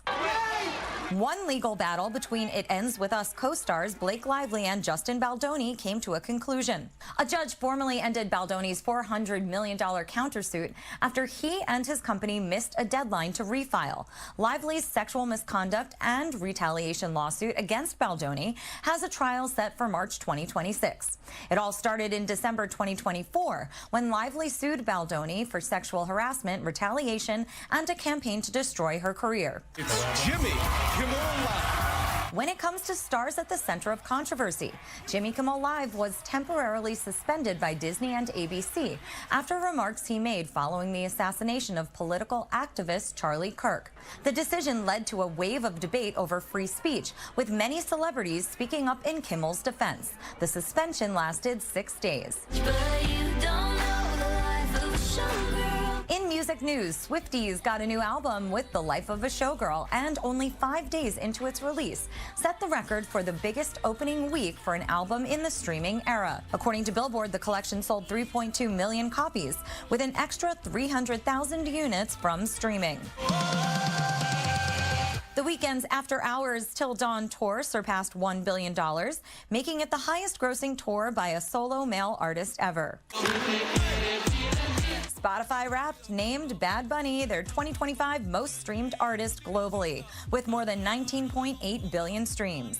The global superstar also goes into next year gearing up to headline the Super Bowl 60 halftime show. The world just wants to bring us down. Adele announced her first acting role. She'll be part of Tom Ford's upcoming Anne Rice adaptation, Cry to Heaven. Anything you can dream about, you can create. Banking big at the domestic box office, the brick-building, game-inspired adventure, a Minecraft movie, scored more than $423 million. Marvel released several adventures: Captain America, Brave New World, Thunderbolts, and The Fantastic Four: First Steps. You can wave that wand all you want. Big blockbusters back on the big screen included a return to Emerald City in the musical sequel Wicked for Good, and James Cameron taking audiences back to Pandora for the third in the Avatar series, Avatar: Fire and Ash. And we will find another way. Both high-flying franchises are potential contenders for the 2026 Oscars, hosted by Conan O'Brien March 15th, as Hollywood rounds out the year by rolling out the red carpet on award season. In Hollywood, Ashley Dvorkin, Fox News. It was an interesting year, boys.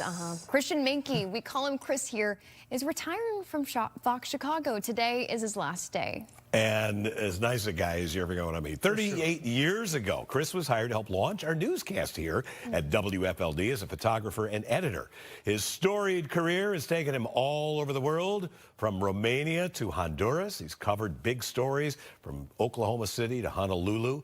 He first got the media bug while serving as a video production and security police specialist in the United States Air Force, and we thank him for his service. Absolutely. Well, he's a proud dad to Ellie and Adam, and a loving husband to Carrie. And we are sure he will finally enjoy getting to sleep in and, of course, enjoy the best title of all, which is Grandpa. Oh, thank you, Chris, for your dedication to the station, both shooting and editing stories for our viewers for nearly 40 years. You will be missed. Congratulations to you. I talked to him yesterday, and I said, what are you going to do? You've been here so long. He said, I'm going to travel.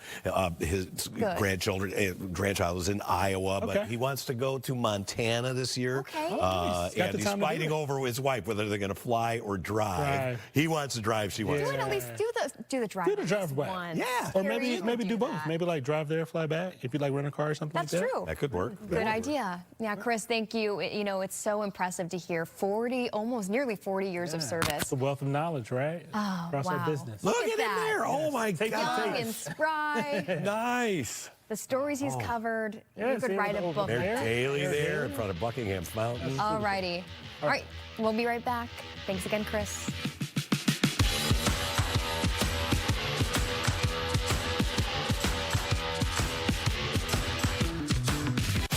Lions Fan.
All right, welcome back. Time is now 9:59. From this view, a little bit later on tonight, you're going to be able to see the fireworks. Oh, yeah, it's going to be crowded right packed. there. Yes. Yeah, along the Chicago River. All right, that's it for us here on Good Day Chicago. Stay safe out there for New Year's Eve.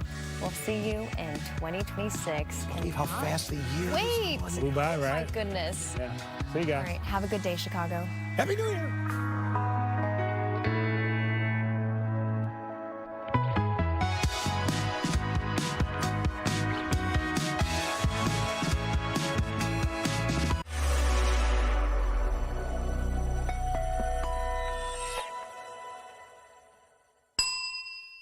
Thank you so much for joining us here on Chicago Now. I understand we are just days away from the 50th anniversary. Is this the biggest shipwreck that's ever happened on the Great Lakes? You know, I would say as far as just visibility and how far that story has went, I would say yes. I mean, if anybody thinks about a shipwreck on the Great Lakes, Edmund Fitzgerald is really what comes up in the maritime community. And there was a famous song that was composed many years ago by Gordon Lightfoot that was called The Wreck of the Edmund Fitzgerald, which was a Billboard hit. And I think if people don't know that song, they can find that and they'll probably recognize the tone. But as far as the sheer impact and what it did for the industry, I would absolutely say it is the most well-recognized shipwreck on the Great Lakes for sure. So we are marking, Mike, 50 years since it happened on